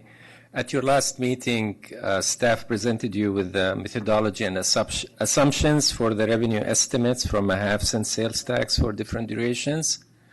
You directed us to start with a 30-year minimum duration for the development of the initial draft TEP, and you asked us to explore changes a longer duration would do to the TEP. A 30-year measure, as you see from this slide, would generate about $3.06 billion. If you add 5 more years to that, the 35-year measure, that will generate an extra $547 million. And if you go 10 years beyond that to 40-year measure, it will add about $1.1 billion. As you saw from the previous agenda item, the 30-year draft TEP that you have in your packet focuses funding on transit and alternative modes. As proposed, funding for transit and alternative modes makes up about 48% of the TEP. This is based on the assumption that the amount that goes to local streets and roads return to source is 15.2%. There are many ways you can craft a 35-year or a 40-year TEP, depending on the objective that the board wants to accomplish. Some of these objectives could be you want to increase funding to transit beyond the 48%, or you want to increase the amount that goes to the cities as a return to source. But these objectives could also be conflicting. For example, you cannot have a TEP where you would increase the transit funding to 50% while increasing the funding to local improvements by another 50% and still have money to do freeway improvements. It has to add up to 100% at the end. So, yes. So the pie chart on the right reflects the chart on the top left? Or they're different? No, just the pie chart on the right is it's what's in the current initial draft TEP. The table just shows you what that 48.3% is made up with. I see. That's why blue and blue. Yes. Thank you. You're welcome. So the next two slides just help illustrate my point, and the pie chart on the right is what's in the initial draft TEP. If the board desires to increase funding for transit and alternative modes beyond the 48%, extending the duration by 5 or 10 years will help you achieve that. You can see from the pie chart that you can go from 48% to 53% if you increase the duration by 5 years, and then you can go all the way to 57% if you go for the 10-year extra duration. This assumes that you're maintaining the same amount of funding for the freeway improvements like Innovate 680 for that additional period, for BART as well as ferry and some other programs as currently proposed in the initial draft TEP. So we're not changing those numbers, we're only adding the extra money for some of the transit categories. By maintaining the same funding for the ones you didn't change while increasing the duration, basically if you have a program, that means the annual allocation to that program will go down. Although at the end of the measure they'll get the same amount of funding, it's just because you're increasing the period, the annual allocation will go down. This also assumes in this example that you're still maintaining a return to source percentage of 15.2%, like we have in the initial TEP. Are you assuming that through the 40 years, the 15%? Yes. Okay, so just the freeway interchanges remains the same dollar amount? No. Total dollar amount? The freeway interchanges, the BART, the ferry and commuter rail will be staying the same. The percentage for the dollar amounts, for the percentage for local streets and roads, it's still 15.2, but the dollar amount will be increasing because now you have more funding. Okay, thank you. So that was one example, one objective that if the board decides in the future that's where they want to go, this is how a longer period TEP could look like. Another example, alternatively, if the board desires to increase funding for local streets maintenance, for example, from the 15.2%, let's say you want to, while at the same time maintain funding for transit at 50%, this is how the funding split could look like. In the first chart on the left, that's your initial draft TEP. The one in the middle assumes you extend the period by 5 years and you increase the return to source amount to 18%, like you have it in Measure J.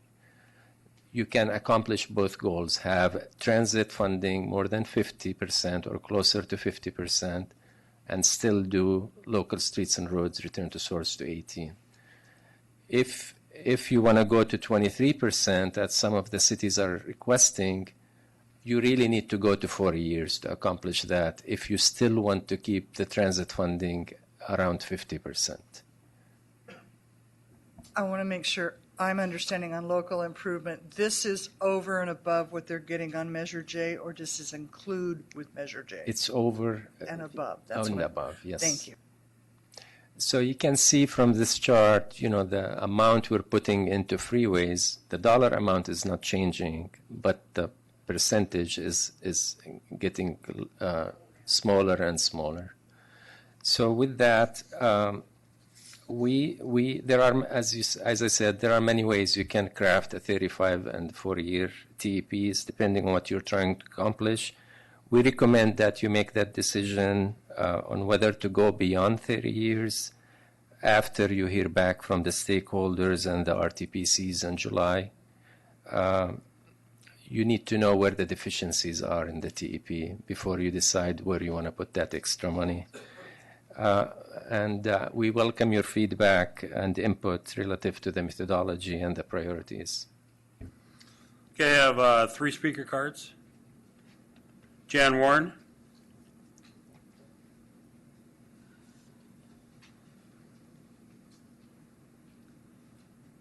Hi, Jan Warren, resident of Walnut Creek, and my mind is exploding with acronyms and information.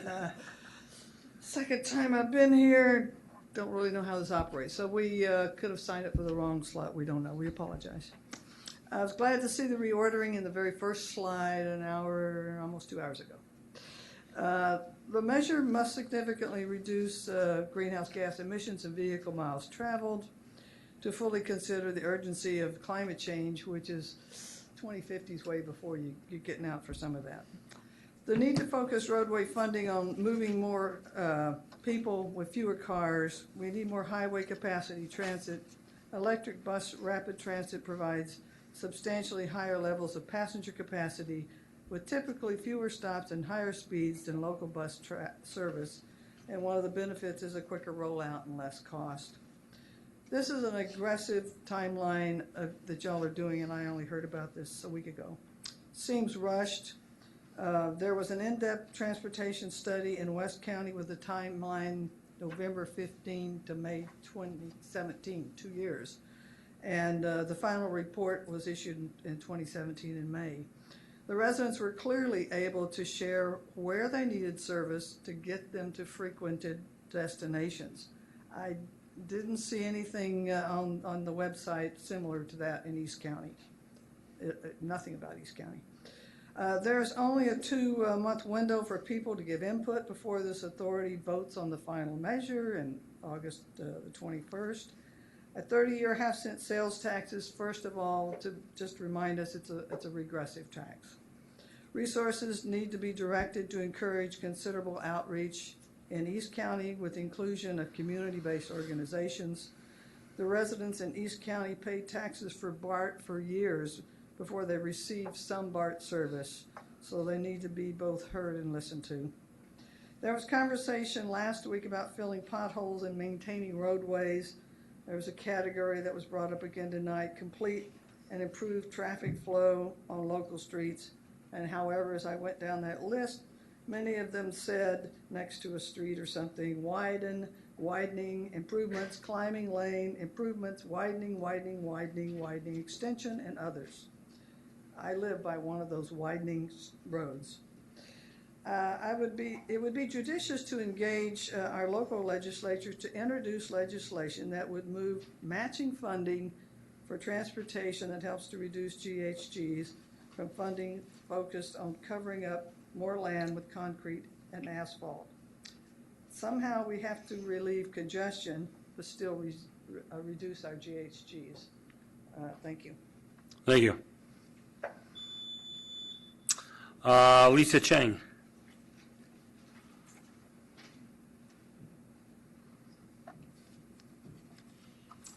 Hello, thank you for letting me speak today. My name's Lisa Chang. I'm a resident of Alamo. I'm a physician and a member of 350 Bay Area and Citizens Climate Lobby. And as a physician, I'm extremely concerned about the effects that emissions have on public health.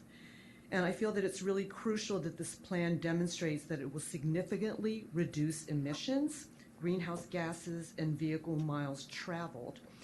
And when Measure X was on the ballot in 2016 and went down to defeat, when you're talking about voter support, our environmental group just could not support it because it just did not do enough to address pollution and climate change. Now, I think a lot of people are really surprised to hear about how bad the air pollution is in our area because it looks clean a lot of the time, and also about the really horrible diseases that air pollution causes or contributes to. I have lots of friends in the Alamo, Danville, San Ramon area who do not like taxes, but nobody wants to get a cancer diagnosis, nobody wants to get a heart attack or have a grandchild with a developmental delay. Our student athletes, have so much asthma going on out there. And I just looked up the American Lung Association State of the Air Report for 2019, and Contra Costa County gets an F for particle pollution and an F for high ozone days. If you look at the cities in the U.S. with the worst air pollution, 5 of the top 6 are in California. The Bay Area is number 6. And this is a big deal. The WHO in 2019 now says that air pollution is considered the greatest environmental risk to health. And let me also add that this report covered 2015 to 2017 in our county, and so it didn't even count last year's horrible air during the Camp Fire when our air was the worst in the entire world. And so again, I'm thinking for voter support. This is something that affects everybody. Everybody has to breathe the air, and it doesn't matter how rich you are or how big your home is or anything like that. Air pollution, I have to say, does disproportionately affect the most vulnerable, the poor, the elderly, children, pregnant women, our kids who are out running around, but it really does affect everyone. And I'd say that this is just, the sales tax measure is just a tremendous opportunity to do something. We're also depressed about climate change and our air pollution, everything. This is a great opportunity to actually do something to address the climate crisis and safeguard our public health. So thank you very much. Thank you. Rose Strogatz.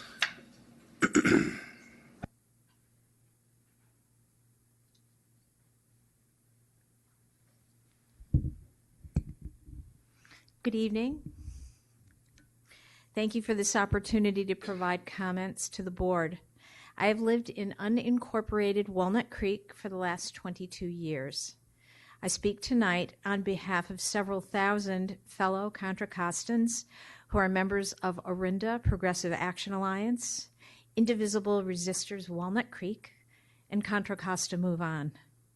We are counting on you to champion a transportation sales tax that reflects broad community input, sharply reduces greenhouse gas emissions and vehicle miles of travel, and is responsive to the particular needs of Contra Costans who experience the greatest transportation barriers: youth, seniors, people of lower income, and people with disabilities.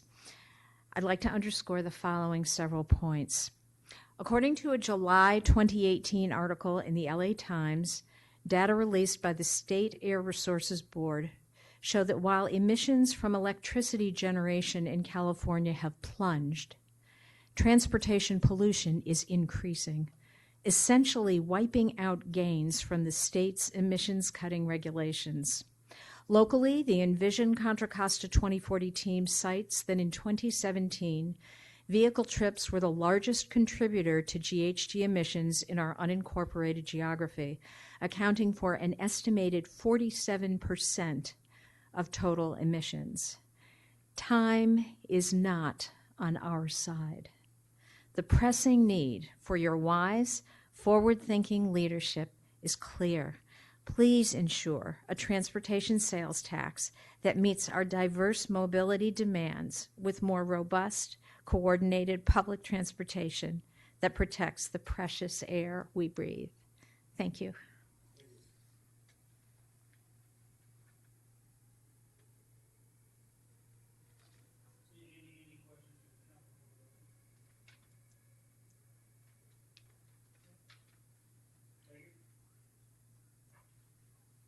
Karen? Well, I know last week it seemed that staff was wanting us to make a decision, and we asked for more information, which we got tonight, but then I heard Hashim say, you don't need a decision tonight because you want to go out. I just want to be, so can I move to accept the report and we move on then? Is that what you're recommending? Yeah, I mean, you could. Most of this is just information. That's fine. I don't need to do that. I just wanted to make sure I was understanding, because Hisham, that's what I heard him say, so we don't have to make the decision tonight. Cool. I'll second that. I'll do as I'm told. Well, since we have a motion and a second, all in favor? Aye. Moves. All right, so. I did want to make a comment if I can. I know that people want to see more. We want to see more getting done. But back in 2005, starting with the governor and 6 with legislation, the state of California set a very ambitious goal of getting back to the 1990 levels of greenhouse gases, 6 greenhouse gases. The Bay Area is very close to it. I monitored the Bay Area. We don't get to count the Bay Area, it's the whole state, but we're very close to hitting that, essentially 10 million metric tons of CO2 equivalent per capita. We have taken some giant steps towards making sure that in the future that we get even closer. How in the world we're going to get to 80% below that, or 2 million metric tons? It's almost unfathomable, but we're heading in that direction. We're doing it. When I say we, I'm talking about the Air District and the entire Bay Area. The goal is to get to 90% electric vehicles, small trucks and cars by 2040. It's going to take some subsidies. It's going to take some things like what we're trying to do with X and this bill. I think everyone in this room took SB 375 serious when it came out, reducing vehicle miles traveled, and I think we've done it, and that's a component of transportation. We're doing it. The idea that we're going to transit electrification as fast as it can be done, I'm looking at one general manager, how in the heck we're going to do this by 2029 and electrification of buses, but it's all in the works. The fires, yeah, they're not part of the 6 greenhouse gases, and they probably should be the number one thing on our mind. But the reality is the fires, more than the cars, wiped out all of our efforts. 8,000 fires in California last year, and all we're talking about doing is trying to reduce some greenhouse gases. Number one cause of health effects in the air is the number 2 cause of climate change, and that's particulate matter. And in the winter 4 months, that particulate matter is primarily wood-burning stoves. Well, campfire was November during the winter spare the air month, so it didn't matter if you didn't burn a single fireplace, you still had it in the air. So yeah, we got a long ways to go, but all I can tell you is it is not on the back burner, it's on the front burner. Everything we do looks at greenhouse gases and climate change. Moving on to 1.4, which is an action item.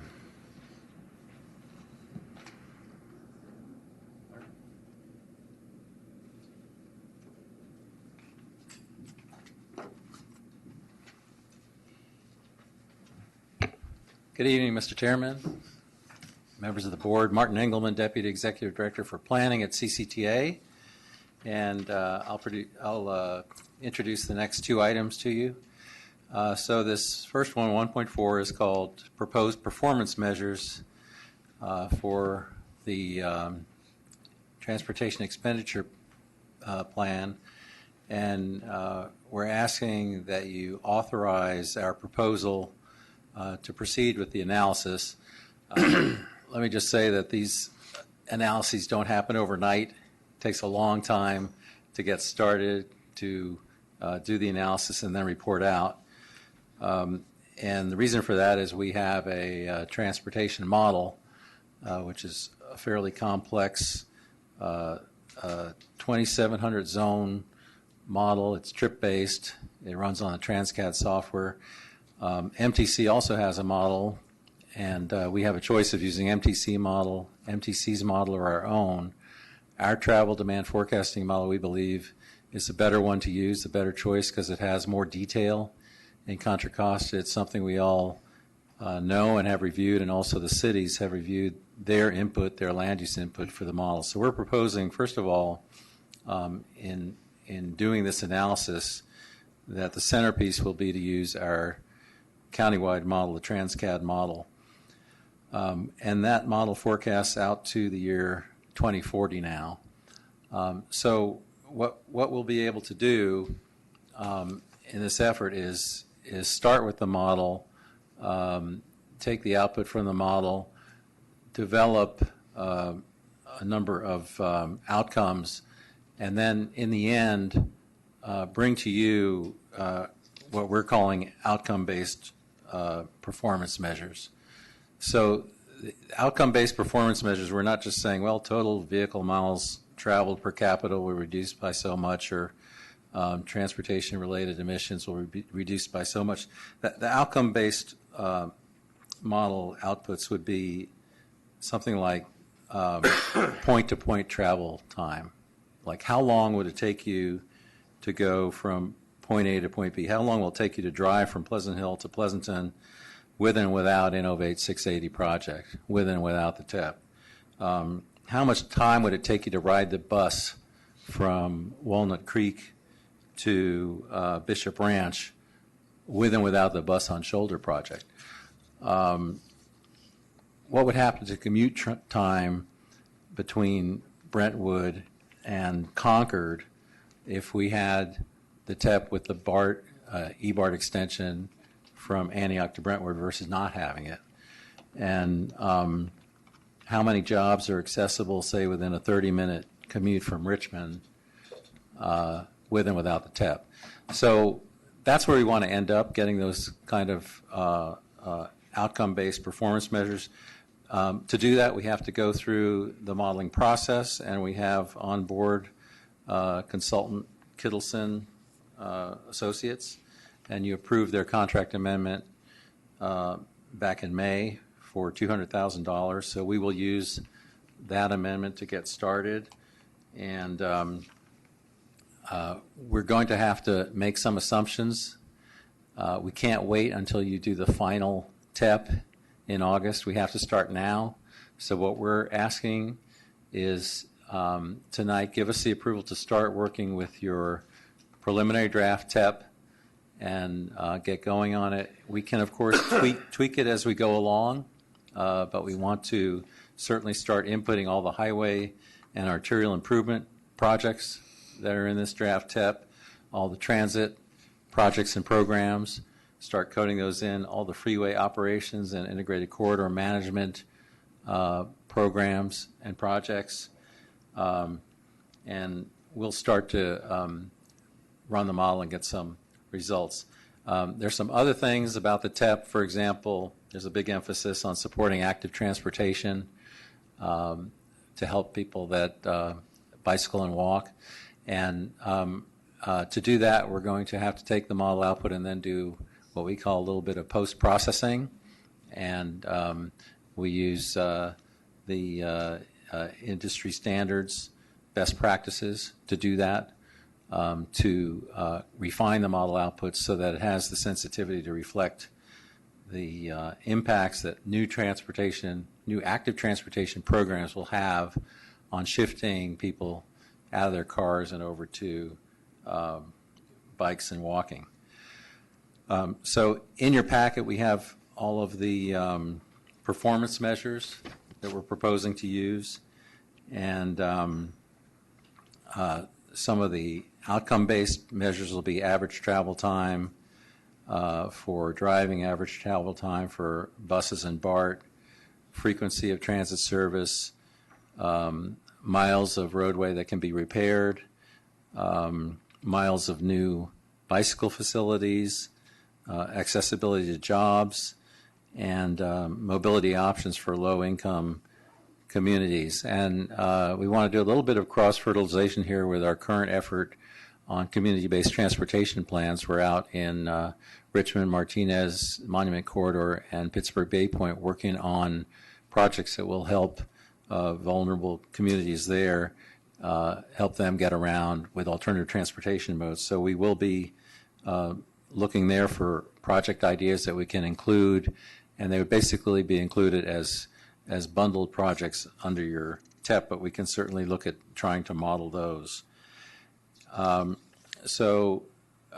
With your approval, we'd like to proceed with this effort, and I'm happy to hear any comments or questions you have regarding the specific measures we proposed in the board letter.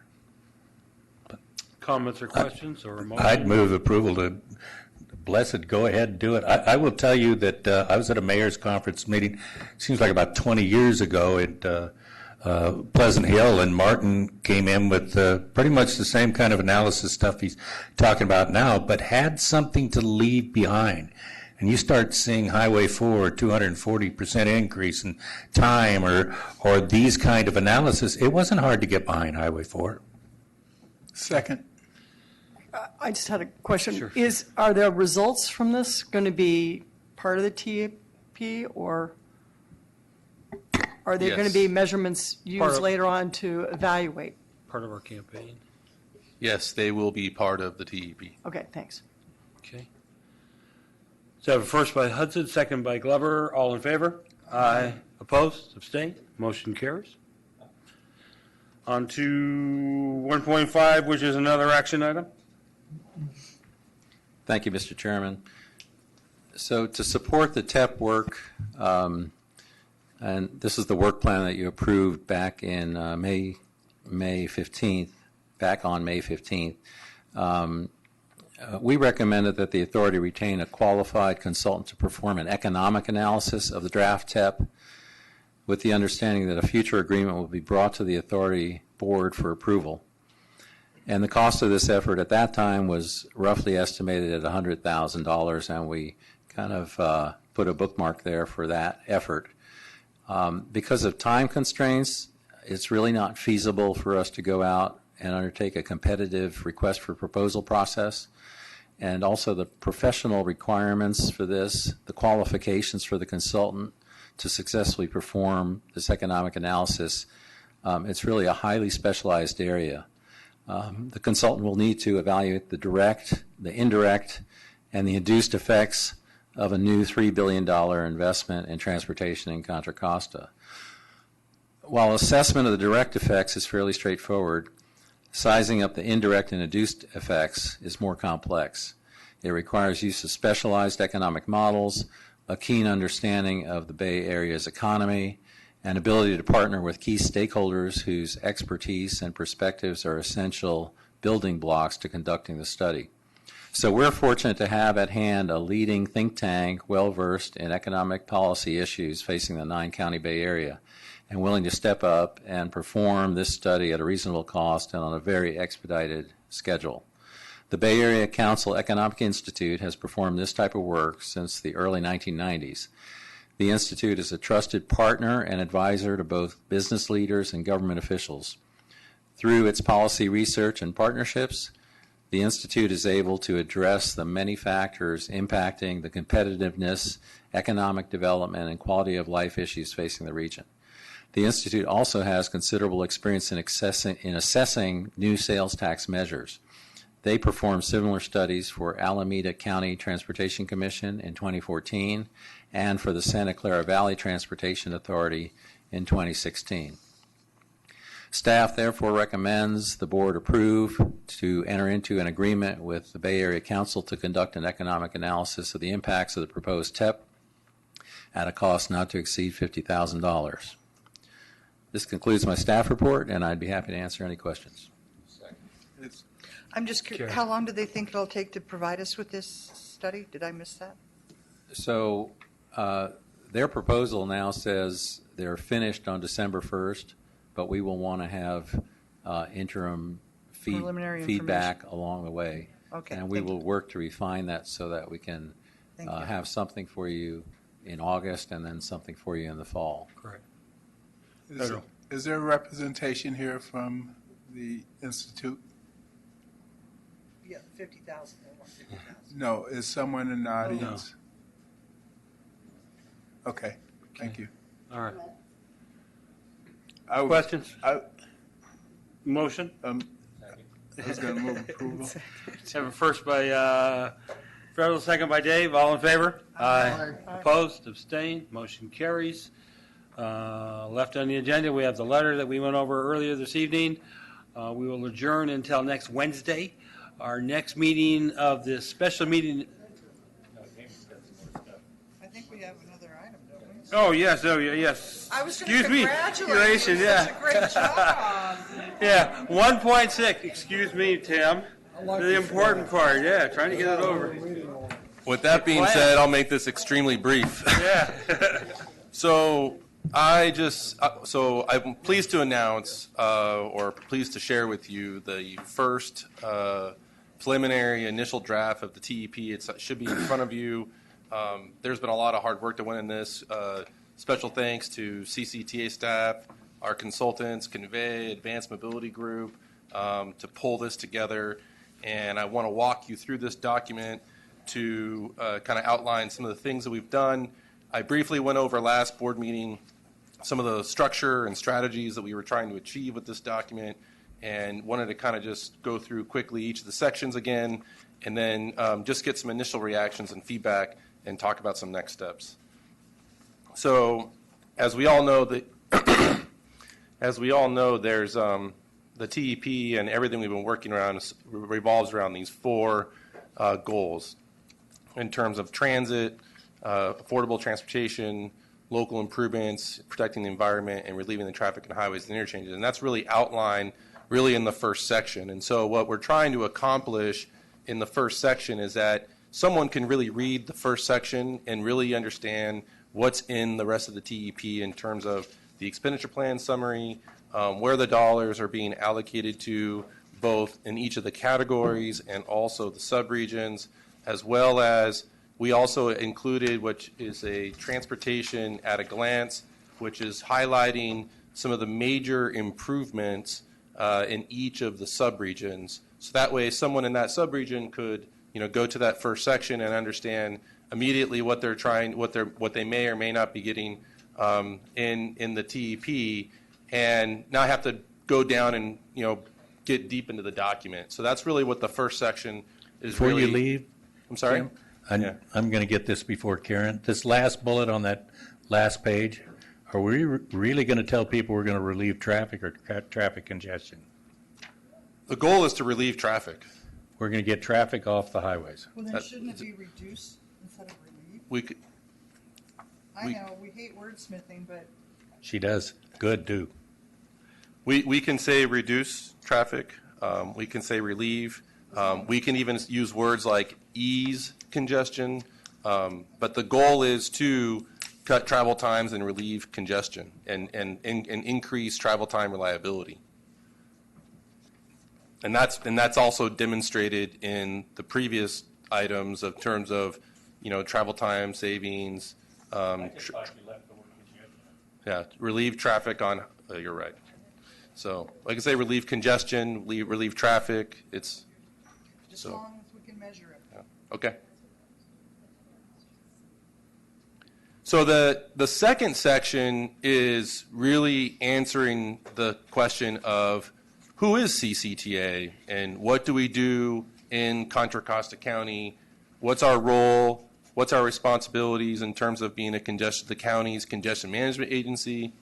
And then really take some time and highlight the benefits that they receive from Measure J and talk about the major accomplishments and both in travel time savings, commute easing congestion, as well as talking and really telling the story about how we were able to leverage, Measure J to really achieve all of these projects that we've been able to complete over the last 10 years.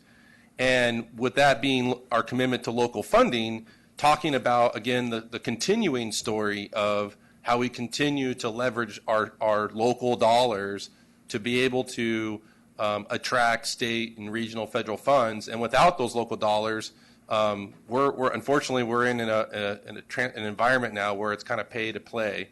And so if we don't have local dollars, we can't really compete well or get match funding to really achieve some of these big, large projects that we want to do in Contra Costa County. And the third section is really what the TEP is all about, really the roadmap to the future, some of the key elements of the TEP, how it was constructed around outcomes and making sure that we were getting, receiving input from the RTPCs, the public, the stakeholders, and then highlighting the taxpayer safeguards and a few of the other key policies that are included in the document. And then the fourth section is the actual transportation investments. And so what I wanted to share with you is that the text and the descriptions that are in the document right now are primarily the proposed funding category descriptions. And what we're still working on is adding in the outcomes, the fundings, and the needs that you were seeing in some of the previous slides and some of the previous items in each individual category. So we'll be spending time really marrying that up and making sure that the document that gets released for comment really has the funding requirements outlined in each of the appropriate categories. And then the last section is the actual policies, and I think we've covered enough of this tonight, and making sure we capture all this in the document. And so what we would like to try to do is, just again receive your initial feedback tonight, but because of the tight timeline that we're on and the schedule that was proposed to you last week, and also on the work plan in May 15th, our target goal is to try to authorize some sort of release, initial draft TEP, actually a week from today on Wednesday. And so what we'd like to do is leave this document with you. We would love to get as much feedback as we possibly can, either via email, handwritten comments, and we'll try to incorporate those into next drafts of the document. And then we plan on releasing another draft of this document on Friday in our next special authority board packet for June 19th. And then we will continue hopefully to receive more comments from the authority board and release a handout draft next Wednesday for discussion.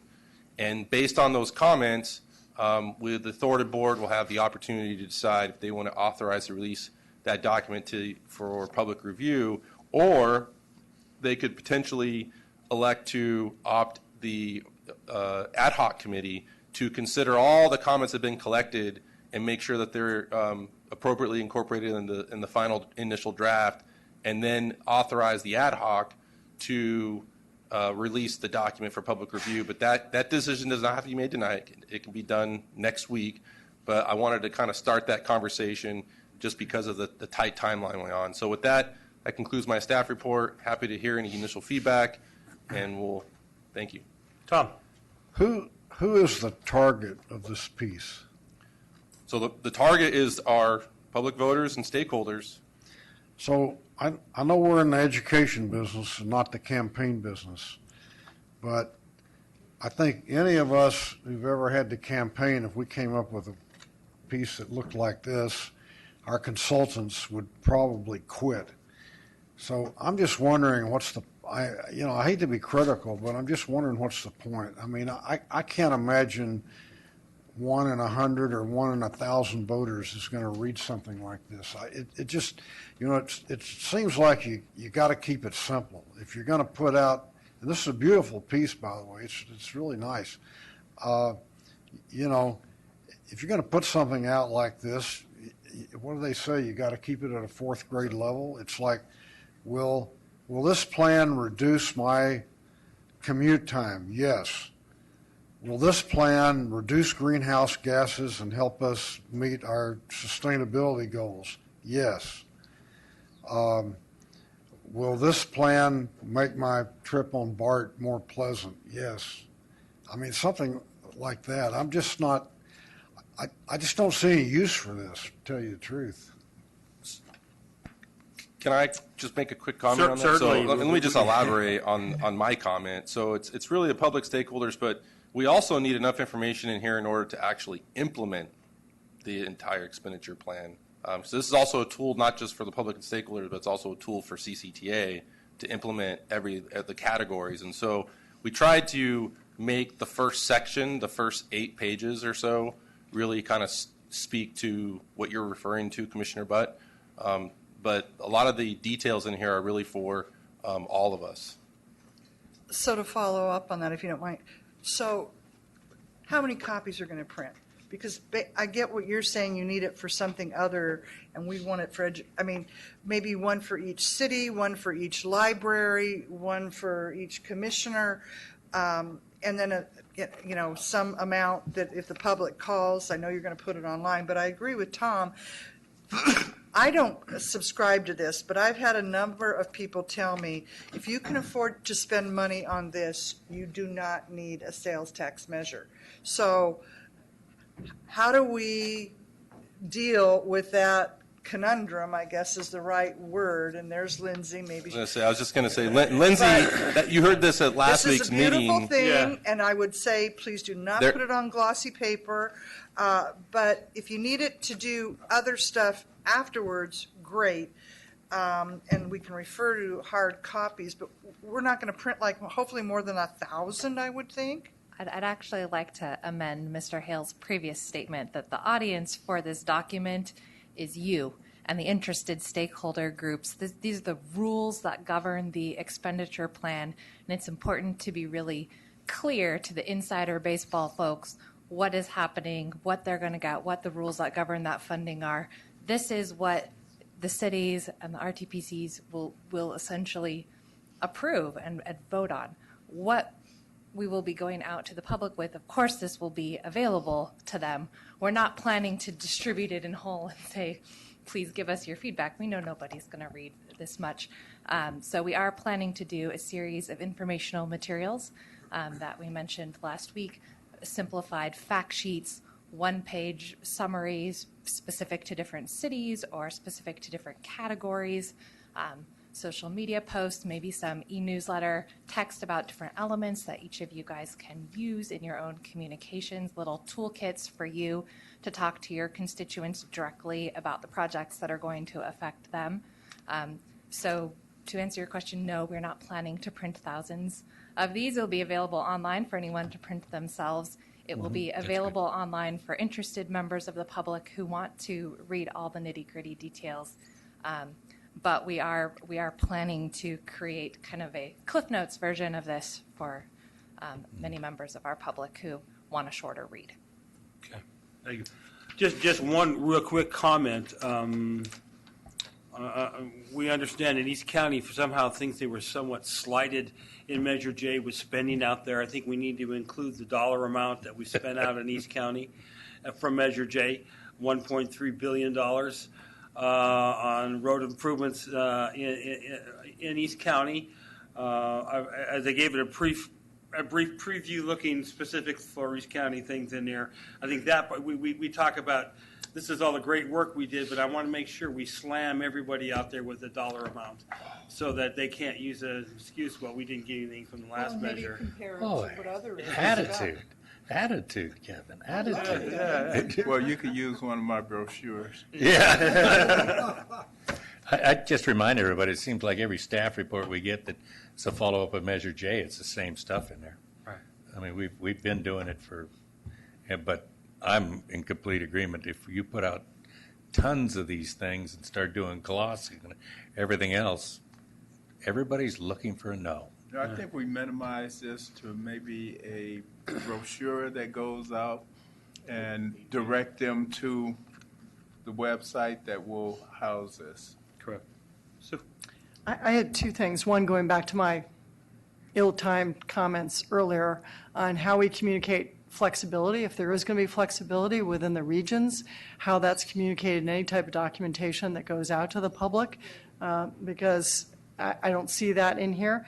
And the second thing I think that I brought up a couple of times at TransPAC is something that always concerns me is there are a lot of voters that don't commute. And they've really got to understand how this is going to help them. In Pleasant Hill, we sit, sort of in the middle of 680, 24, and we, as we say, the center of everything. That's a good thing and a bad thing at times. But a lot of our traffic is school traffic. Geez, it's just lovely driving around town now with no school in. But there's so little in this for the heavy senior population we have in Pleasant Hill, the people that don't commute outside Pleasant Hill. There's not much for them to say, yeah, I'm going to vote for this because there's nothing in there for me. And so that's always my concern in these types of measures is there's plenty for the commuters, not a lot for people that don't worry about that to vote for the measure. So I don't know how we address that, but I think it's important if you want to get those voters to actually vote for a sales tax measure.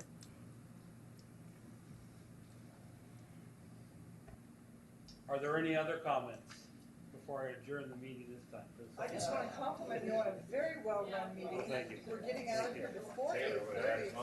We're going to say we're getting out before it's dark. Dark, yeah. So like I said, our next meeting will be next Wednesday following the normally scheduled authority board meeting. One comment when you get done. In a future meeting, could somebody talk about this proposed $100 billion measure that's going out and how this may or may not affect what we're doing? Regional measure for $100 billion. Transit and